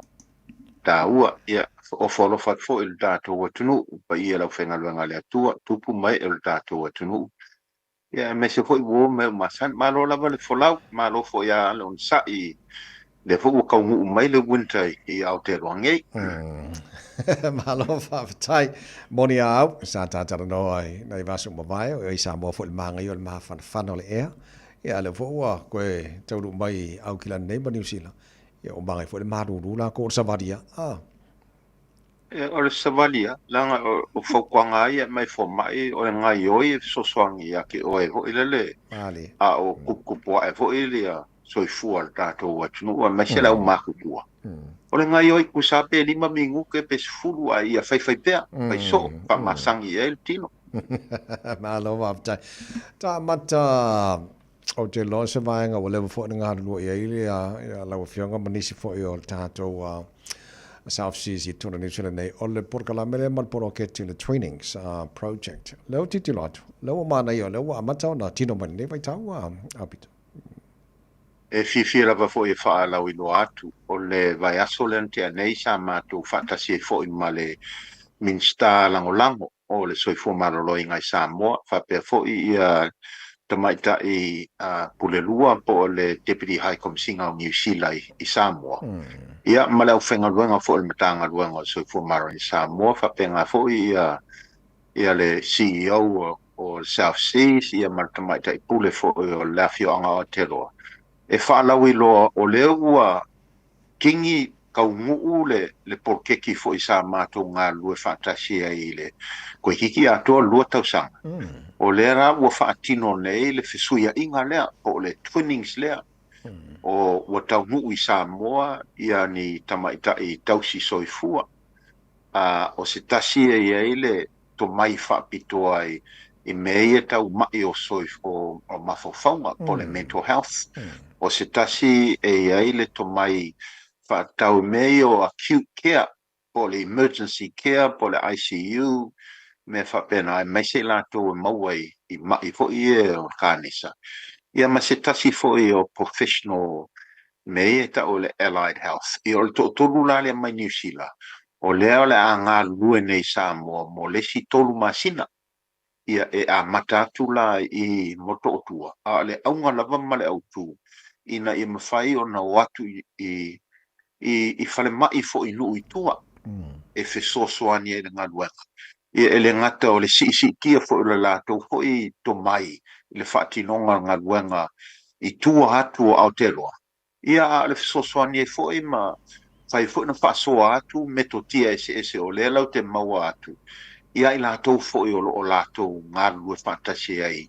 I matanga luenga soifo maroi i whale mai e wha i tumalo ia a se whiwhianga foi o le aso lava lea na whaalau i loa atua i e tamai taine e toto na whaalau i loa mai foi Samoa ua umana lātou whiwhiria ia se vaenga i toa wha tamai tai foi tausi soifua a e lua mai polu ma le lua mai savai o Iulai o lo wha moe la matou tali malo ai nei i le toa wha lea ia a mai a foi se vai taimi foi le pupu i South Seas i Otawa ona fata ape atu lola i tua po fangalei ia ma o amaru o le naunga lava ina ia si tia le lato to mai le fati nonga ngalua ona o Samoa le lato mau e pe o le vaenga le o tausi soifua o i lato nei o le ua pau i ele ma mawhanga luenga mai se lava i a fio anga i nui tua ma le motu fo i sala fai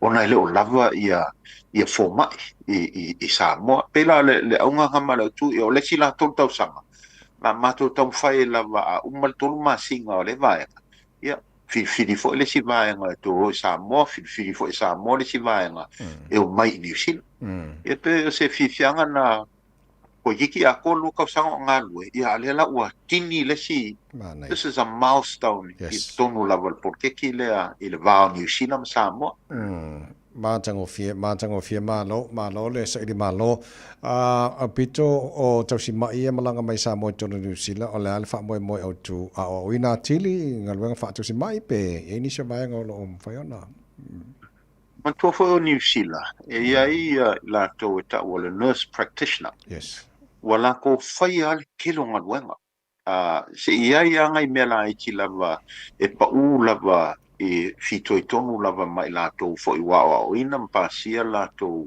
o nga fa fo mai nurse practitioner sing e lato ia lato o lato lana o lela o mai Samoa fa soa tu fo i awala e se mafaile fa tino nga luenga e ala na ave ngu e tua o whangarei ma o amuru onga o le soswani le avatu i lato nei o i lato nei o mai pale mai i tumano i le ngata i Aleipata ia e whape ngā foi i le motu le isala whai ia i whewho i potasi o la tōna le la o mai ngei ia o le soswangi la e tau whainga e whaasoa me to tia ese a wad whaatinonga ngā luanga ngei ia masisi tia e foi o la tō le poto ma le ata mai a wala mal whaatinonga ngā luanga ia wa o whane mai e kua e le o ako koa ia ia masingi po a foi me e fa mo lava i le au tausi ma tausi soifua e nga lua tangata se tūlanga ese mai ai pe a fai nga lua i tonu o fale mai e pe o moto tua po kongu fo i al taulanga pe o kilangi ma mero mo Malo, matango fie, malo whaftai, ta se mai tonu New Zealand, lewa tātu e nei le lalo mai o le ono masino, no whatau nukle whainga palo, tala se whitu o le masino November. Tāti tilo inisio baenga o le ana fo i le taitai o le New Zealand First, o le minsta fo le vaifa fo New Zealand, wa vasa mare Winston Peters, fontanga le sa whai il whai unga bai aso. Mua whana moni pepe citizen i New Zealand, awheta la i le sao le malo, Kiwi Saver Generation, i le ngata leo toi whata wina mal BNZ, o le alo si le fia o se me le lei, o se me fo e whaion tō si nail au pānota, nei lang no ina le wha moe. Eo, o le ua ka umai lava e le fionga ko ia wawasa maa. A se au ngoa ngaia, o le tai malato vaenga New Zealand First. Ele iangi mga kufou o amai ala ko whinga malo. O le winga kongura ngā le. O le maule wa amai e wense. Ma wakiri fia fo ko inga o le vaia. Wa alu i lunga i le whaingu mela o tangata e lango inga i lato. Ai alu i laro whaingu mela o tangata e lango inga ia lakse ma le tūlea le national. E ma e fo ia le tūlanga o i hai. O i la kou lava le whainga malo kasi. Ai pe o le whasang kau lava ia wawasa mangai. A o mau ia wa mai po o whainga whawai fo i. I laka ika lava ki kilo iai o le mea piko sining kaua. O le wa mai lava e wawasa mangai ia. E le suia le kulanga lea i le pension ia. A le wa ngai longa whingalo iai i ka maiki mal sosoangi fo ia iai. Ai paulava le mele e se mai ai. O le u koe kalangoa whapea la o koe whakaua ia le Bank of New Zealand. Ia e whesiring ia ka ngaka. O whela sa wele kupela ko i whakaua. A le mea fo i ka kwhiwhi ika ia laka ika mai kaua. Langa o se mele anga. E ka o le Bank of New Zealand. Ai pule Australia. O le polfiki uma o le anu lava i Australia. E le o manguia ai New Zealand se vanga ianga i ngaluenga la kou ia a kele fo lau whenga luenga i wharkupi.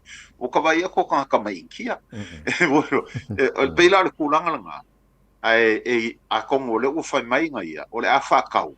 Ai nga whaaka ka mai langa upu le a le whekau i ua nationalize. O longa winga la wha malo sia langa whainga malo o le wharkupengi. O ke loinga o la ua popole i ai ngisi. O kulanga ia. Langa i ai whea ngai nga fo i wha malo. E pe e kau whainga ka ai o nga nationalize ia kulanga i po wha malo sia le pulea o a sekangei a le mela wala ko ia ko kere ia le o le ua makanga fia ku ia Wilson. Wa kai mingei. E le o iangi me mangingo mai i lako pa anga le a New Zealand o ia a le national lang tau ia. Ala la usil fia wa le no faita wa na fi famali fina ngalo le palimia ya tu sina ve maulu moto tua Christopher Luxon. O fofanga umaya na failo e babasa mana il fa ngora bayaso. They are more like Labour Party and Green Party policies. Ala la usil fia along these lines for lilole o so no ngal palimia. Kia mankuala o i le national. E ele fa upunga palangi fa pea o le right wing party. E a ngai kele i ala ko e mea i ala ko au fai pisingis ke kele. O i le leipana tauia e fa upu fo o le left wing party. E a ngai i le sosoangi le i kangaka e maki kiva ma le maua ngi mea. A o i Winston. O leo wang kong fai e pu e mai le o ngā kokong. O voters ia. O le fia ile national. Pe le fia fo ile leipa. O voters fo i wo ese mai e Pākingi. O le la o kam whainga ia ka pu e mai le o ngā kokongu ngei. A voters fo i ngei. They have no loyalty ile national po le Labour Party. Paula van me le fia sue. Po le hale me o le a manguia i a uia i whainga whawai ngei. A kongo la mafuanga ngā ua kuskusini mai whapenga ia tuisi na vela to ia onga fa pea o le fa folding on ni policy langa fa penga winga o kamalo le o va samanga ia e ia policy e kai ku kusalawa o se finga ngalo e lango le leipa e foi policy e le lango leipa ai lango i el national ia o inga komu lava le mele wa sawai Winston o le komo fainga lava e kapu e mai la ko wale fie e paki ke kelenge Okay. Myself in ngalo fianga pito fontanga the two most powerful countries of the world saina ma America. Ola se ola lo osin fia ini e fontanga na fai. E sa ole le saunga ale preskenge fo ia a sainga o inga ua whelo ia Trump fa mai o lo maka mai ia le lalolangi i le ka whelo inga nge mai mongi lava o le wa maka lava ngari ali mai e se men ka ko vai aku iai e le winga la ka ika kala e se men ka ko vai aku i folinga e se foi mea la sa ko kupua o mei ka ko vai aku ai o le whakalofa ma sa vari aku i ka maiki fa saule amia ia o le ainga kele i le fale kele pe sa fa o fofongi ai ia kulanga ngai a o mea lae ua makanga ali mai ere i o Amerika lenga mua kapa e o ia ia o fesili pe mafua isa e mankua o lenga alu ma vaku ia pule o kampangi ke kele le au maumea ma le au pilion e a Amerika ele ke i o kanga ngai whamaingisi i lako kuskusinga. Le kaimi lava len kam whai e Trump e si i lunga le tariff i o loa e sau mai saima. Aisa e le manga ko Trump la kou ia. O le a whainga ai e sainga ma lako kamai. Ai muri ange. O mea o lainga o si sainga. O le mo o mia e kampangi ke kele ia o lako malanga whakasi. Langa o sainga. They o mei o oa mai le ele po mineral assets o mea ngā e whaamama e sainga pa mai 90% of the world's minerals e whaamama e refine e sainga ai whaakau i Amerika whaakau e ao ngā i mengi o ke fongi e ao ngā i ka vale e ao ngā i lako vaalele e ao ngā i pop o lela wali ali e alu Trump i whongolea o le kangaka fo i lele la ua alu e ai oi ma whaako esen ma kangi ia sainga wha mole koe whaakau mai mea ia wa se la kou o e kau ke loa la langa leang wha mai le si kuskusinga ua pa le US economy la kou ia le kasi 0.8% ia le si ki o le kamau ainga ao sainga it's growing by 5.1% e le ia whainga la sainga o le ua whainga Amerika ia peila o kulanga nga e lua me ka ua fois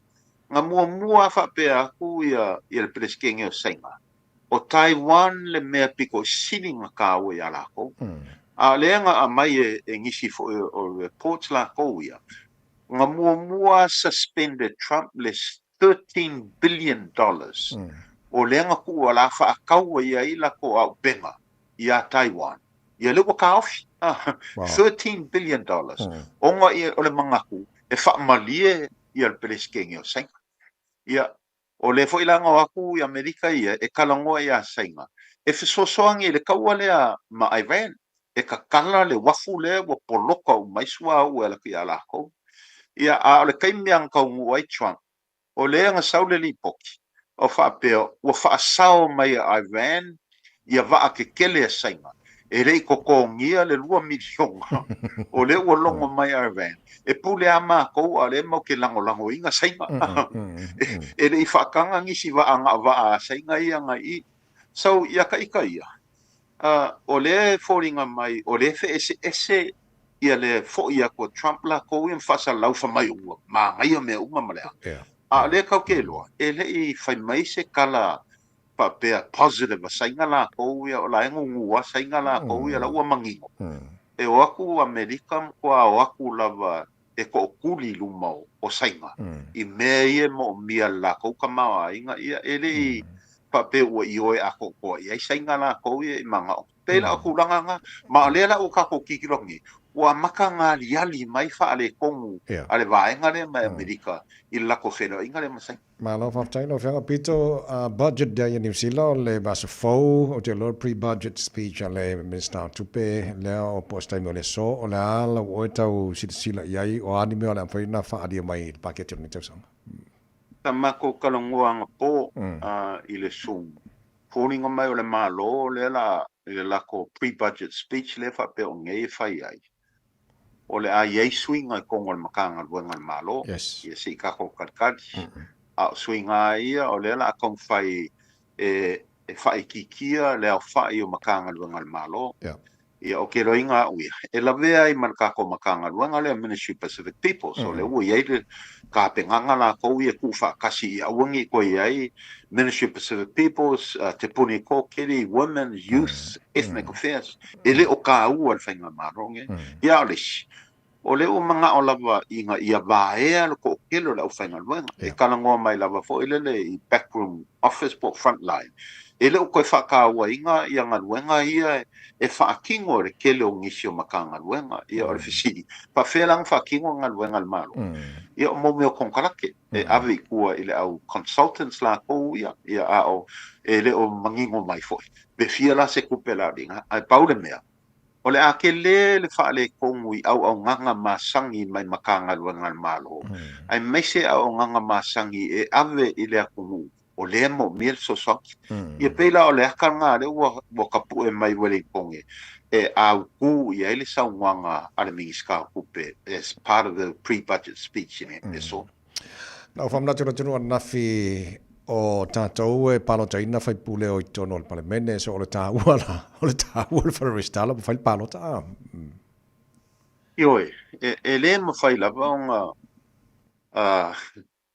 le whakawa inga le mearinga I aku whakasi Pasifika mauli Malawasia e ko o kele aku ka kou I lore au papanaki ai a kilo muli I le au whai o kanga kai paloka e ko o kele aku le au papalangi e paloka I loa fio anga o lo ko kele ele au Asia ma le au Pasifika wa kau feo lono inkia a kongo me foi ngale kau ke vai aku o kele lango ia a o ka kou e le o bele ango fo le ia o le me mongi lava o oktopa e le kai o ia november a oktopa fa muka ia le skala so sesi lava a fai o le sa sui le afio anga la ko e ka kaunko le skala a fai fo o I kausanga o makuai le kangaka me fai pa no e ka kaunga le skala a fai fo le sa ngofo ngai ko ia le fafo e ka kaunga le skala pe ia o le maunanga tawai langa o se mele anga kele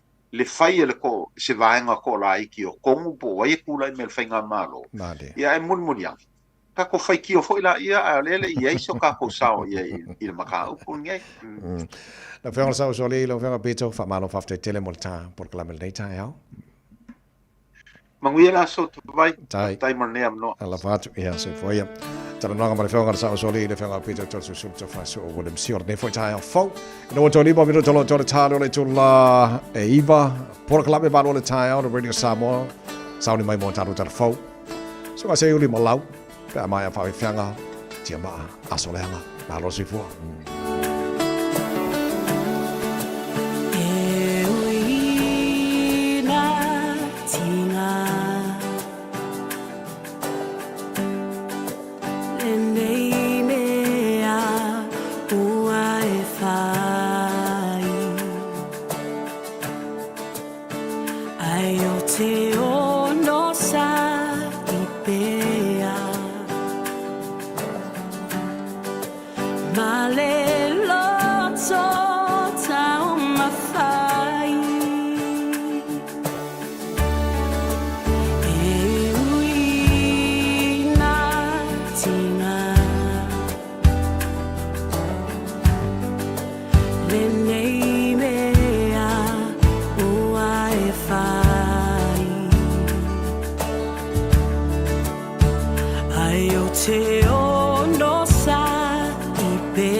Ka lofa lava o le siu fofonga le nei o Samoa, le Radio Samoa.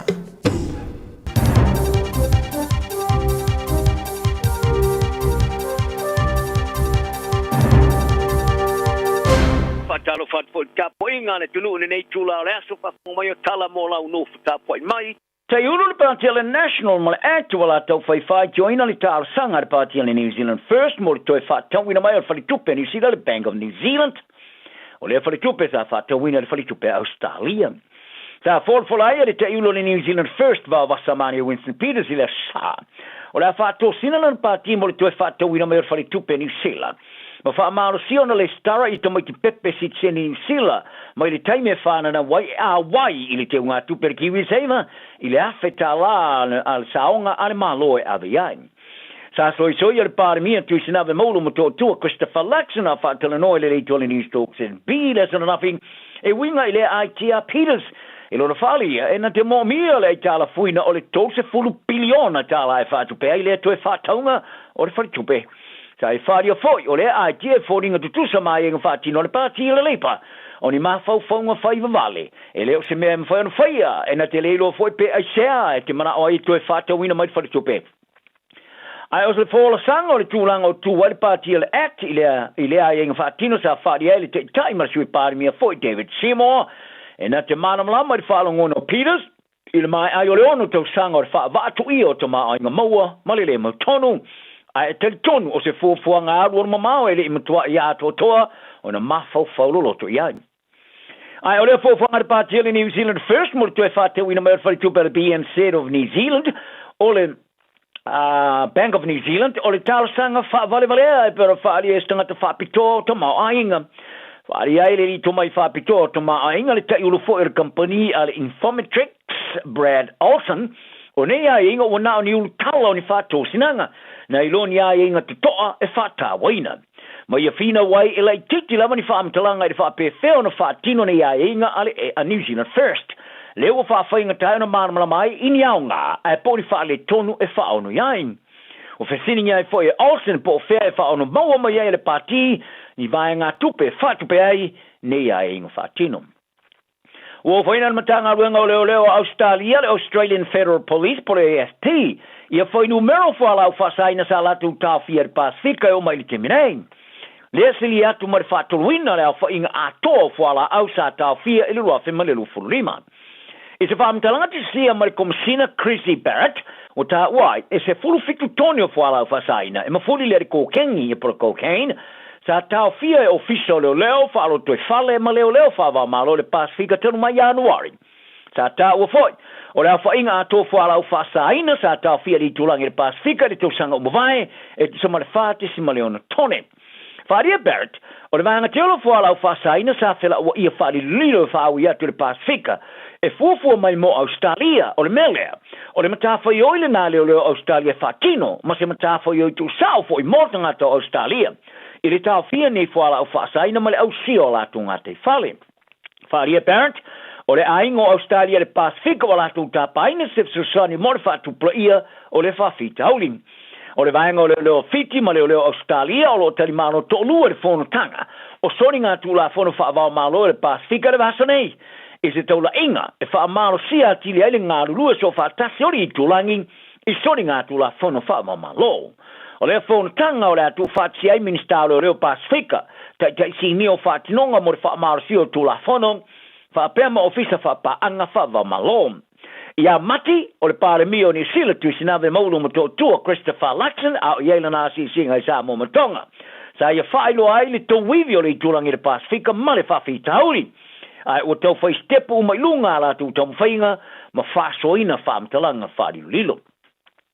O ai ingo fa tino le Party le National le va io fa masino mo le fa mama ino fa salanga o tanga sulinga tangatso tu la fono ya miong fa ngari ona ole le leo se amio o se fo fomo se fa fita au le tu mai e be ona fa di eslo ye te mo tanga te mo ria pole defense lawyer ai o se fa la bro tonga lango tanga ta ya fi sulinga tu la fono fa alia o le ave mo se ma psanga tere mo ila tu e fa ola tia mai nei sa wanga ile te minei e savu fa ye tono poto fa msnonga mo fa longo isi tulanga matua ile tar fenga yai ini moni mau e winga ini a mio le al tanga te soli tula fono sa fai lo ai le national ila sa a fai a toi fil fai nga paro tel tau sang nei ora la tu solo ia fa singa no nia mio le mo fa salanga o tangata soli tula fono ia mio nga fa ngari ina ia le toi mo fai ia fa masino na tilo ia pe a fai fa salanga fa ia so upo fa masino nga le national ma min sta fo yo ia nei Paul Coatsmith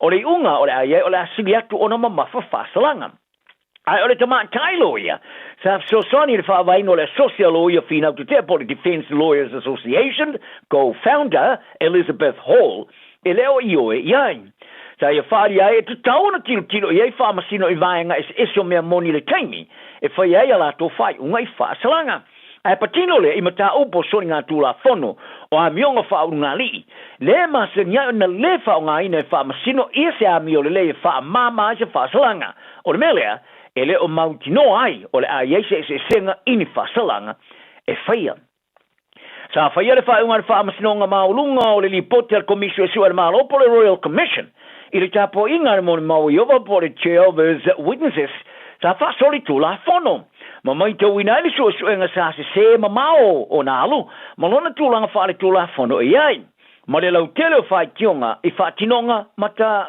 tonunga a le tapo inga po le fa tu twanga o le fa unga fo fa ma tu ina nei fa snonga sa ma u ai fa ma sino Justice Bolt o so enga komisi sa wanga i tau singa le kale sia sa over tele le fa tulanga no lona marsi anga ile ba ili no va nga lau tele o onga fa vai o le tapo inga mana fa tinonga lau tele nei lo le tapula wana so enga i sa wanga sa le mai i to tonu wana fa tonga o tau singa o le lima su fito i tula o so enga i le mata opusa fa jo nei fa tinonga i to tonu le tapo inga e an fiena tu la fono moni mau to lua mo le fa i loia tu tunga me se sa faia ma fa tinonga ile esel sui mo o le tapo inga sa te ena Justice Bolt i finonga ma le tapo inga mo mau yo vai fa pea sa solia le komisia ia tau i sa lo tonga le tapo inga ai po le mo te ia o fa masinonga moni ile ta uai le fa masino sa fa tino le su i se fa maoni e o yai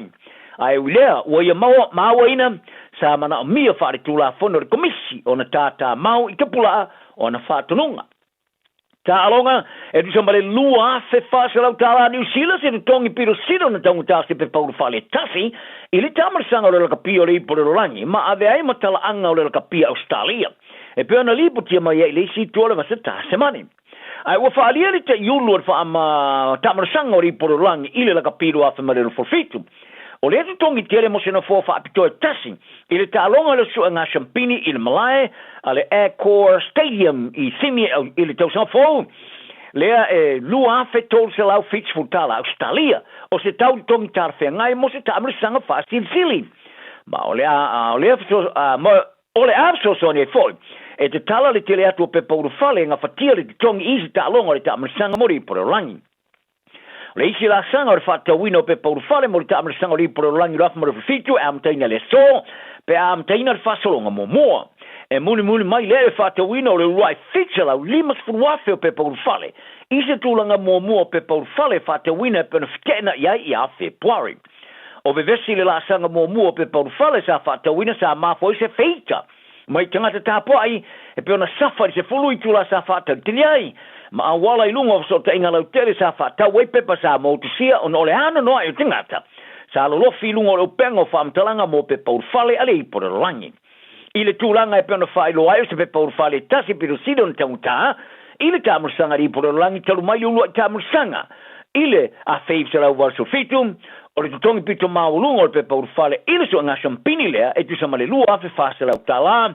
ile su tolo novema a ele o fai tawinai tu pe faalo i fale tele malo mono fanga e apiai ele o se tala e fia falongo iai e la kapia le Highlanders le All Blacks e por autapa e la kapia New Zealand o le wingi mata inalan ta alo Caleb Tangitau sa masaile wo maloselo no muy vai tonga vale por le left Achilles ma ole a lema foi neo no toita alo more o tulava le iwa masina e pena fa ma ni ele Highlanders ilungo o wala so tenga lo tele sa fa manolia e Tangitau i 2 minuto de toyo le ta longa sa fa ina ile Highlanders ile Chiefs fa sulu sulua ile so foreile di ta amrsanga o supala kapi Pacifica o se tātele lea mo lea tamai lusu tutosanga. E pena mafuri e la ngono te ngata i se avano e firfili ai. I sana te alonga whai te auria mua mua o le All Blacks te usanga nei, o no le mata ina tele o le te alo le Supalakapi Pasifika. O le whai aonga fōre All Blacks, Dave Rennie, sa mata i le te alonga le malai a le Waikato Stadium. Tala nao na yaso, i aere while mui lo mafau, ma ia fia lo waso. Ua na o le Radio Samoa, se furulima iwa toru a mo, e tautuaina o e ilaungangana, fitu aso le vai aso. O le Casa Beds and Appliances, o le tali o umanaonga, i o loa e whaatotonga ilo mauta, ini tau le lei, toi anangata, e mawai moenga ngao si tutono New Zealand, wha a pese tino fōa o le potumalo lo, lau aimano fōa, TV, la au pese, usa aisa, masini tā lava, telefoni fe aveai, maisi. A whiu ane loa i le whawhituwha Great North Road o tau, po le tolo fituiva Great North Road i Henderson. Le Casa Beds and Appliances, telefoni o valu se lau, lua, lima whāwalu, o valu se lau, lua, lima whāwalu. Le Shine Dental, lau whale wha inifo wha moemoeina. Lātou te whaia fōwha te alanoa ngō unifo, i aso lulu tai tasi. Tele e wala e me whai ona tutongi ai lau tong fitinga. A whio mai loa i le 5 Great South Road Manukau, Berili mai le 2 o nonu whawha, 2 o nonu whawha. Mo le Shine Dental, e ia inga whapitoa. Mō tā penanga o wha moe te tele, whaafisot ta i le Lux Tent Rentals. Maua whale ie, nufoa, lau, stage maisi. Viri mai loa sa Taj Singh i le Olualua 5 tolu. Olualua 5 tolu. Talofa, we're the Katinas, and you're listening to Radio Samoa on 1593 AM.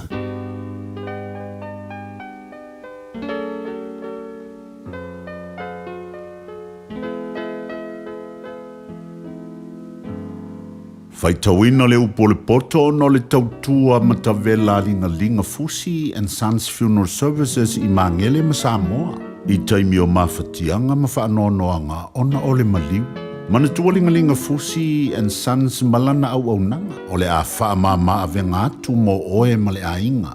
Wala au I le telefoni 255 tolu o fitu.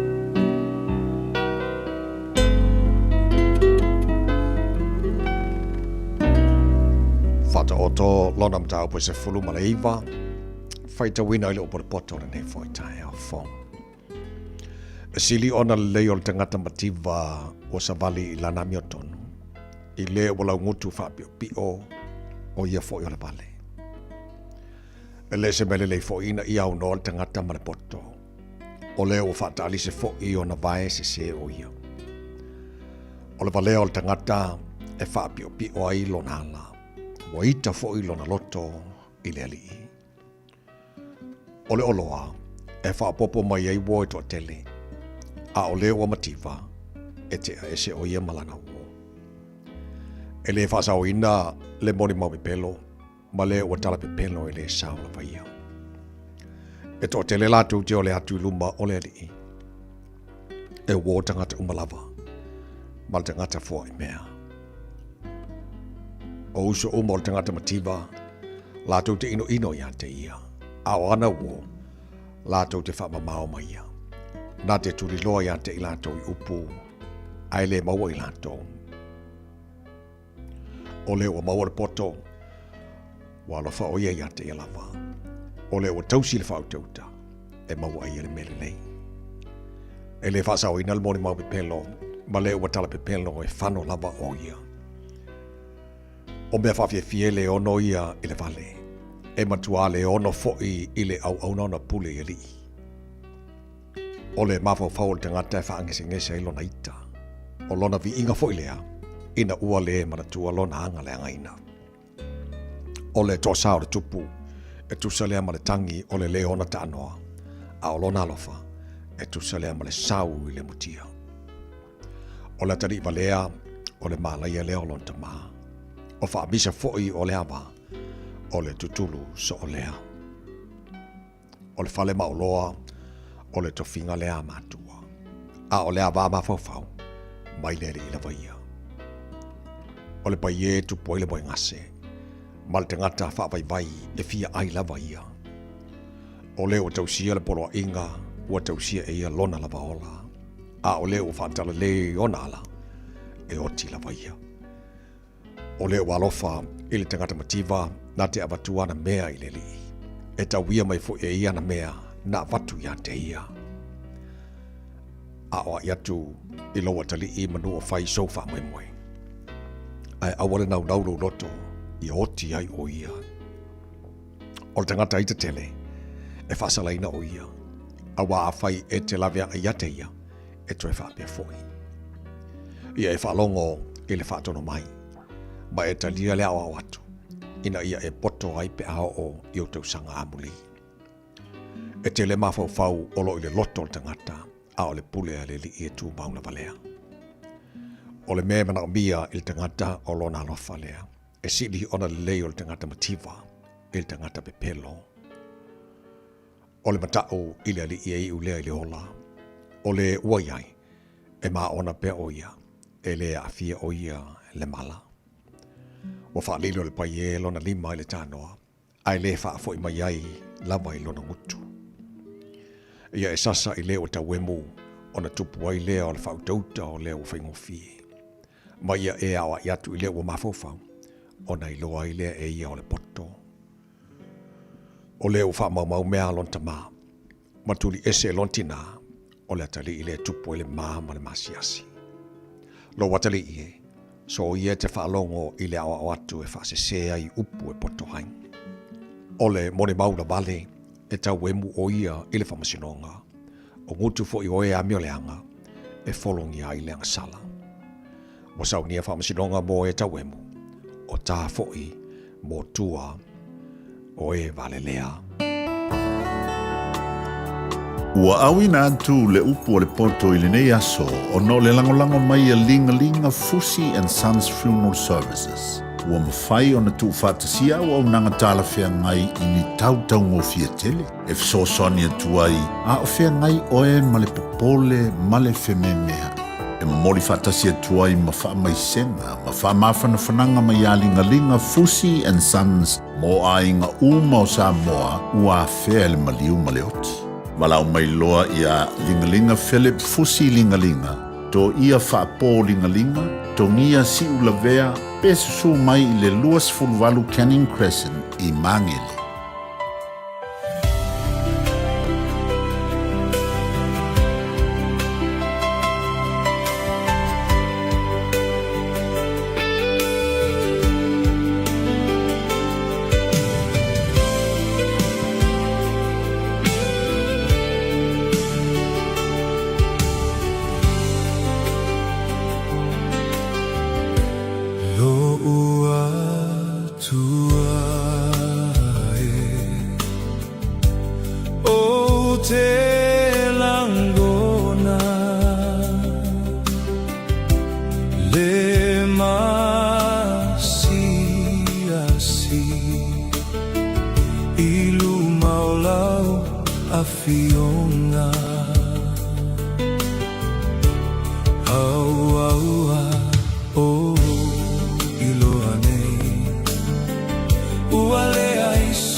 Talaflava o David Tua le nei, o lo e whaafonga mai pēi le Radio Samoa, tasi lima I watolu a mō. Samoa I manuia lau whaafonga, ma lau whaasausaunga. This is a huge reminder.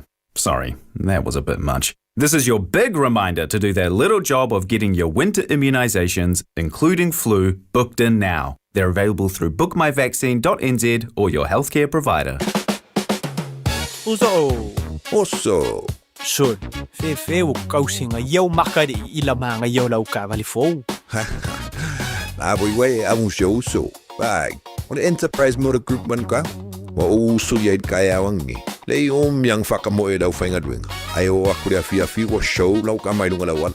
Wa ma koe ngā ka vale. Piki apu SUV, van. So koe ngā ka vale ha. O fe faltava. O le lima ongo fiku Great South Road man kau. Pe vile le over se lau lima o rua korfa. Enterprise Motor Group Manukau. Sa ili, fili, ma ave loa lau tāwali.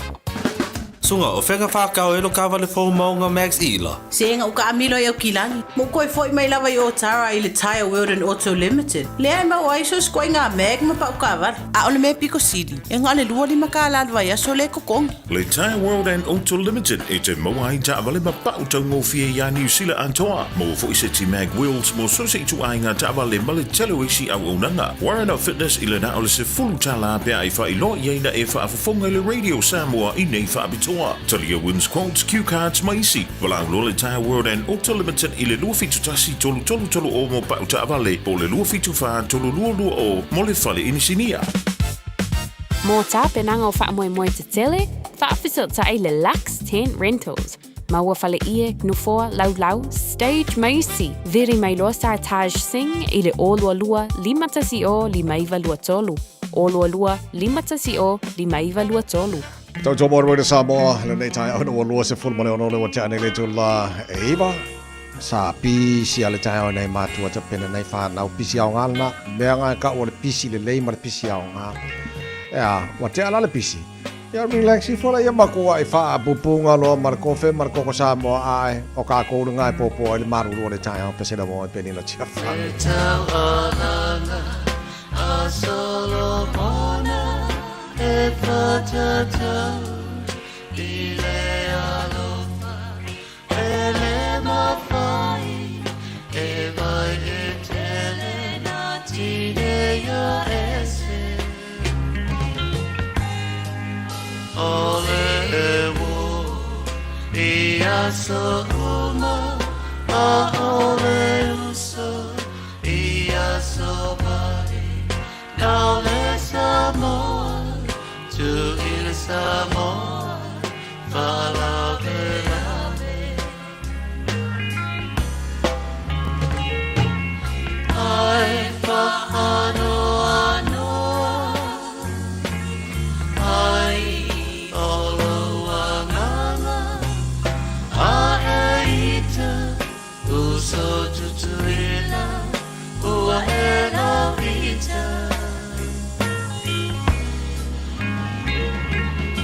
Ai mai o Samoa I sisifo E mativa Ai nalo ia oe Oe lava Wai whalo maina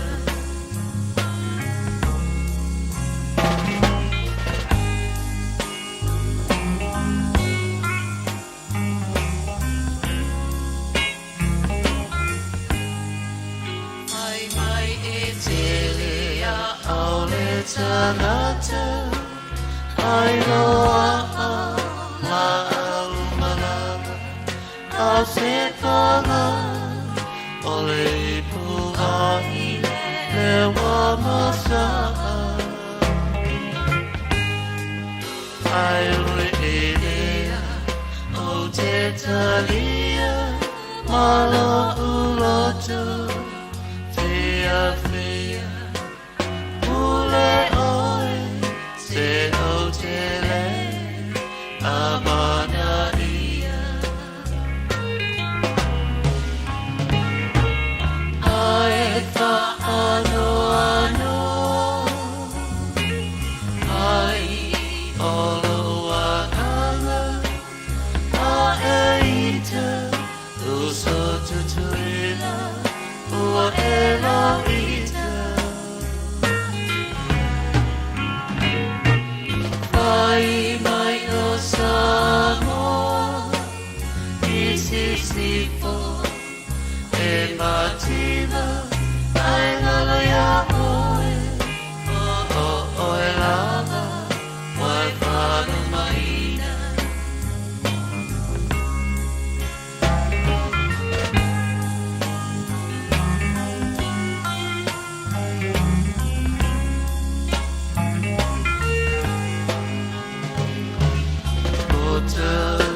Samoa, say tell to another, see a taino, ai mata, e a felele, e mai moa,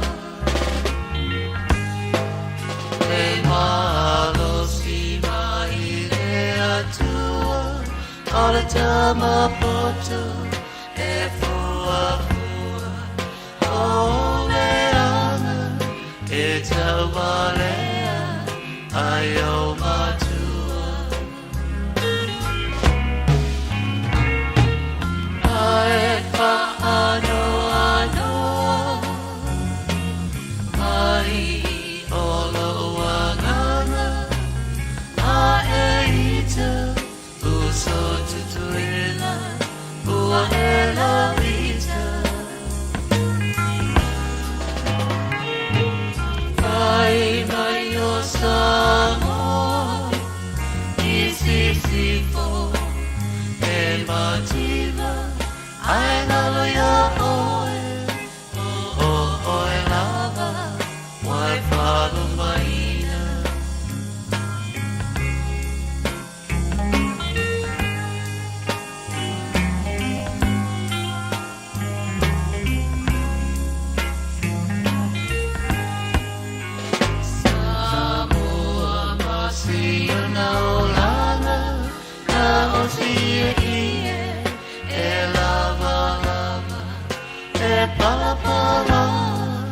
Oi mea e whai ia na tawaka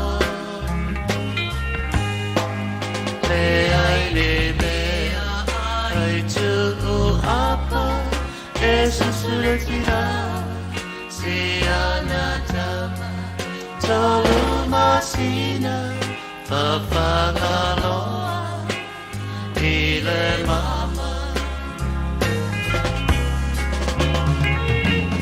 Ai sea e ala wanoi Tu suelo tau E ana mai Meta mai moa Alele i o mai Awane e tawa tua I tanata Si tau langa Mana tua Samoa ole pena ole masa Ana to solonga le leile ala isa fa popo ve vela le tai au ma le koko Samoa wa pe o kamanga e popo le maruru le tai. Ma kwa pingi fa le leia le isa fa popo le kai au ia ma ku ia ma le koko Samoa ve vela ia ngai le koi ma li le tai au fo a te mato fo mole mole le isa fa popo e ese ma le fua le isa fa ma veve. Ana te mantua ia le se senga o leisa ia. O le leisa wha popo la pe e tau ona tele le vai. Ia mama ko i wha pala le wha kua leisa. Ia ko uro i mari pepe. Ka ko unga. Ka ko unga ngāra ka e au. Ia a fua la le leisa wha popo i le fua le leisa wha maweve. Ia e pe ia la e kausa mea kun ko inga marlo ma kua e wha le ua vo le. Langa le leisa wha popo a ia kauanga ma kua i pala le leile whatua leisa. Ko ila mari pepe. Yummy. Ile tai au. Ia le lei. Ngā wa e sirfia la le se senga o fu o kamanga vo ilea. E fu ila wa leisa wha popo ngai le iwe la le tai au fau. E malo whaftai le tenu. a fo o wale mause avanoa o le sunga kina I ono pena I tara pokalame mai Amerika ia so lua veste tasi o lo I South Africa le sui o le tata radio Samoa I Amerika I Moltemina nei ia fa moi toi tali mai le nava ia so lo mana I on toi fa wa fo le tata so tainga I Hawaii ia marasunga ia kina I ono ele te tonu o manuia mai o le nei tai hao la fa fonga la tonu ia vi ele lo fole tu o le uso longa le leanga luenga na incident fai wo toi fa wo wina ile fa le leo tatu tasilima I vatoru a momo tatu ia kilani ia manisio no tutua o yolo o tele malo sil tasilima I vatoru a mo ia vi ele lo fole tu malo tapo inga na yo tatu matua tu asin sino le tonu I malu mauta malawa ni foi tai hao malo fa tele malo on sai il fo longa lo fai nei wa maru ru fo ile ku ula ko ia ia pele mafana fana le lofo le tua baile mafana fana le wodi tato lo o ngafa mal tausi ona yo tato matu atu asinsina o ale wodi o manel mafana fana fa savalil ko inga malo mo lu mol pusameti io wala varanga savali mo nei ia au mol pusameti ko sau ia ga fa penga malo sia ko ya ko sau ya ma wala malo ko ya ko sau fa ko la ya o fo so ona fosil malo sulto ina man lo matua el meta no elan savat ya ol fa ko la nga ngai a ke fo wo ta hao ko le mai fo le tau ko ma fana ya ko fa savat fo o pe o ka ya o fa pe fa lima ya fa ya le o pe o ku mo informasinga ia o po o pusa media le si ainga le kala ku o le mao se pare ko na mo e fa maro stino ia ma fai ana tal pese mana ia fo le ia lomi le iai ia ao to ina ma lo matua ia fai anga kanga fa maro stino e nga umana me uma mo le vai te mo maru ta tu iai so o le exercise na ta to matua a war fa kai fo ka ko va nga le o sa va valim ka mo e ia le malo si o iai nei tu asin sina fo sa mo savali a kwai luma ko savali mai ka le pese fa yo fa marostino wala va ke del nga fa marostino fa popo e mare le leor ku ka au tausi ma tu ale ne io ka un le ku ka ya me to anga inu le fai o be ka wo ma nga fa marso fu ma lo ina town fai so ne va nga na o ne se fu fa nga ma lo le wa o ne ye fa lo mai ele min start to pe Nicola Wallace min start to pe New Zealand ia nisio mea e tau wavala mai au le mai ele talo le tupe po le paketi le vai aso fau o le vas fau lefta mai le paketi au nei le pre-budget speech ale minister tupe o le sa tala no nei ma le fionga sa usoli au ne vai ngai lenta o watu le tato fa mamla matu pokalam e iai nisio swing a fau o lo di tilo le malo e faya mo le manai Fate te ingala a te utoe malo mai le whainga palo tale whainei le asfito November. Olo i eni so fufanga e whaititia i matanga ruenga le malo. O titilo whaitau le titi nei leina vai leina le fufanga lea. It looks like olo tau li lifal wa ai le malo olo tele a tantonunga laulangi atu al whainga le AI. O le si lea vaenga o tele na li lifa i le whainga o ngaruenga tele neso company e angaruenga le whainga o il malo si le AI. Ala tau titilo atu. Tau matele le malo le titilo whainga ia le ata mai whaona ponei. E whaile te longa luenga le toi mana BI ia se au whainga luenga. So digital system e whaina whainga ina whaiesi ngā luenga. E fuala ngā luenga te ngata lai ngā luenga. Ola tau titilo atu e whapenale me le anga i le malo. Se fel tupe il whainga ina o vaenga o mai AI en vaenga for digital system e whaina whainga. Ia ai ko ka ko le au whainga luenga i le mala. Ia ona ole whaia o mai ia vaenga ia ngā luenga laim whaina whaia lato. Ia ai malai kako. So ona swinga na ole so le fata tali nei la odi wa nei la odi le mai le pre-budget speech ale Minister to Peninsula. Mataru titilo siata o nela au mai. E ma whaia ona whaatino mai ele paketi le ala announce ile vai so fou. So na swinga vaenga tawala le sa tala noi ne wil tae ma le fionga sa usoli. Na fionga pito. Va ai. E mawala loi o tu langa o le palo tatato e mawa tau sanga uma in general election in New Zealand. Mino ringo tatou tangata sa mo mal Pasifika. ai e te le lawa ia te tau lalo whainga palota wha jam karasi. E wha leo ai o tātou mana o ngai ala le whainga palota. Wa tātou e palota ina whai pule mai lo tu malo, malo utu malo. Wha pena wha le pati e sao tono le palemene. O le wha manatu la e tā wa te le whai o le palota wha listala. Ina nei te ua le wha leo ina i le tātou ia te tau e ala le whainga o le palota. E tā wa ion whai le restala. Restala awa pele restala ina o lola palota ni sila taun file restala ai le o malfenga palota November matua wais winga ele fenga ko reskala I think 2 or 3 weeks before prior to the election ele fenga to restala ilo no inga ta watelela for restala le svanga ta wole fa manatu motato afa pe la ilo swa fa lola palota ai wasuila o tuatusi mai le palota talwai ia por natu sanga bavai e ta watelela le inform por fa ilo ile official whainga palota New Zealand o ilo suilo tuatusi ona la fasa o ilo la pepa palota ilo tuatusi fauna wa yai so ol mena tauna whai e tātou ia maanga e whaatino le ai ara tau al whainga o palota mo tātou ina ne i tūle mai se whainga malo le umar whainga palota la sifito November ia ngai koe whaikio fo ilea ia ai ua too bad wa kuai ona ele i whaatino ina le duty tātou tauna palota le me tauna whai o nei wha manatu na mo tātou de nei tae au, o lea ua sa wha ilo nei tae au, tūlanga soa u sa wha maisi vanga lai ua melpone nafi ka lafi kuiva ea le sa po 91 lei lako so kwa ka ngofia anga maua inge iusi lal ka unga o manga i kele. Te loa pia ona nafi ea sa koru ka la spul sene, toru ta la iwa, wha so so mail pa uma o lalo ngā pia ona ia nafi, 91 octane. Ia ai, ka unga la le iwa lima le i nei.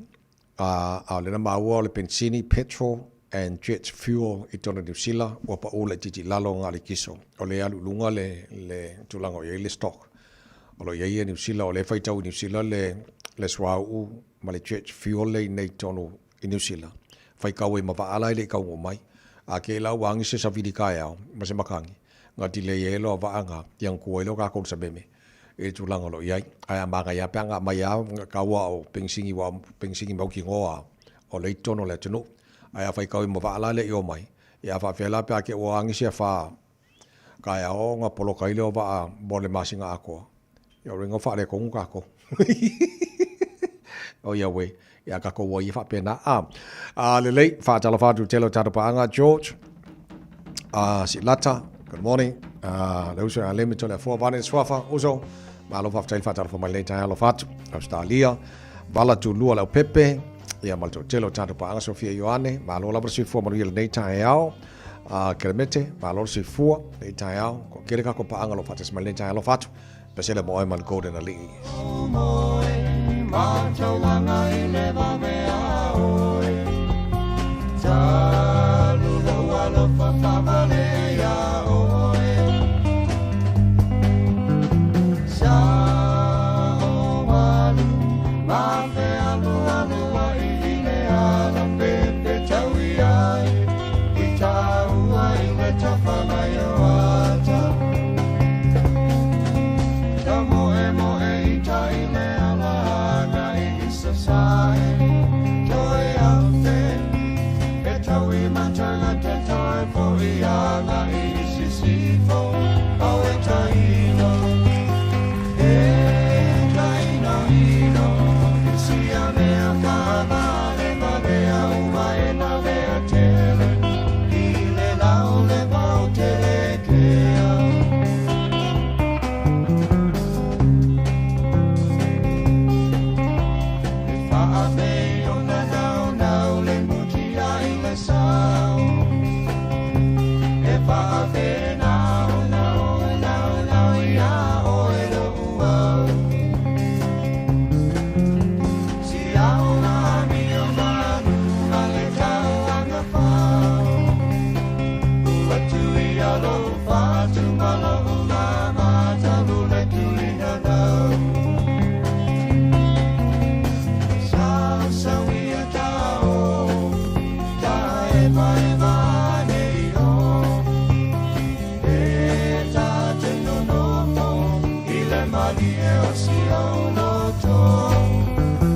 I wanna hear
ona ua na se toto Olo upale ua le so Ua motu si alau pasolo Ele whaia sa hula to ai anoita I le whalono Awe we dali So ia e te whaano anoa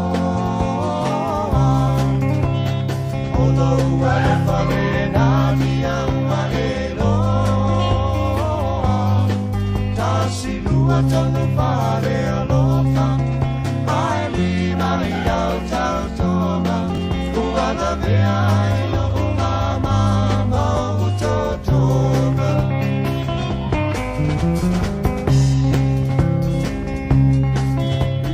Motu le vai o le sena o in talo fai sa moa O le sa fai ma po I le nei na luenga E mai maule na luenga sa pele I loa ngana O le tupe lau tele ua fai le amo whaona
Solo e tofa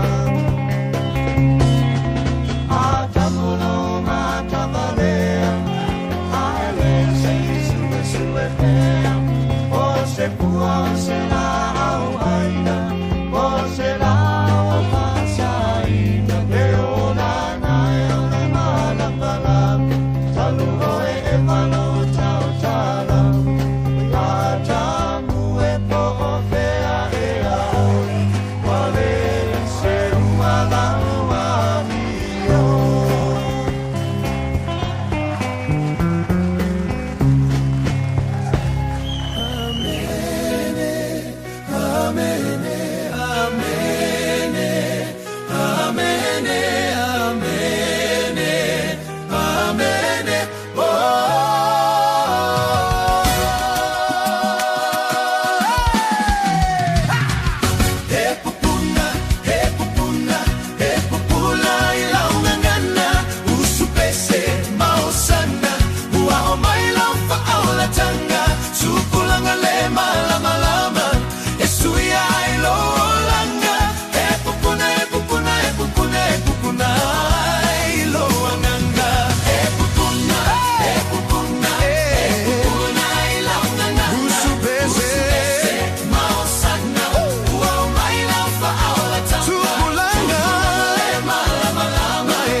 Ya lelei e matua whapupuna I whorkoko sa moa le tae a ma whapupuna mai lea lofo Yesu I lo sui fua mala uola ia ua umai fo I mala aso dua la tau sa moa la tino pele mai lo wao ma tino lima ta ua whatro whaal ta malua le tae ala na on ne fo Yasu whafte tele lau tapo inga mala talo mala whaafonga anga ma rila mala Yasu le lofo mala anga le leo le tano matai le langi stay safe ala whatu God bless to whasefua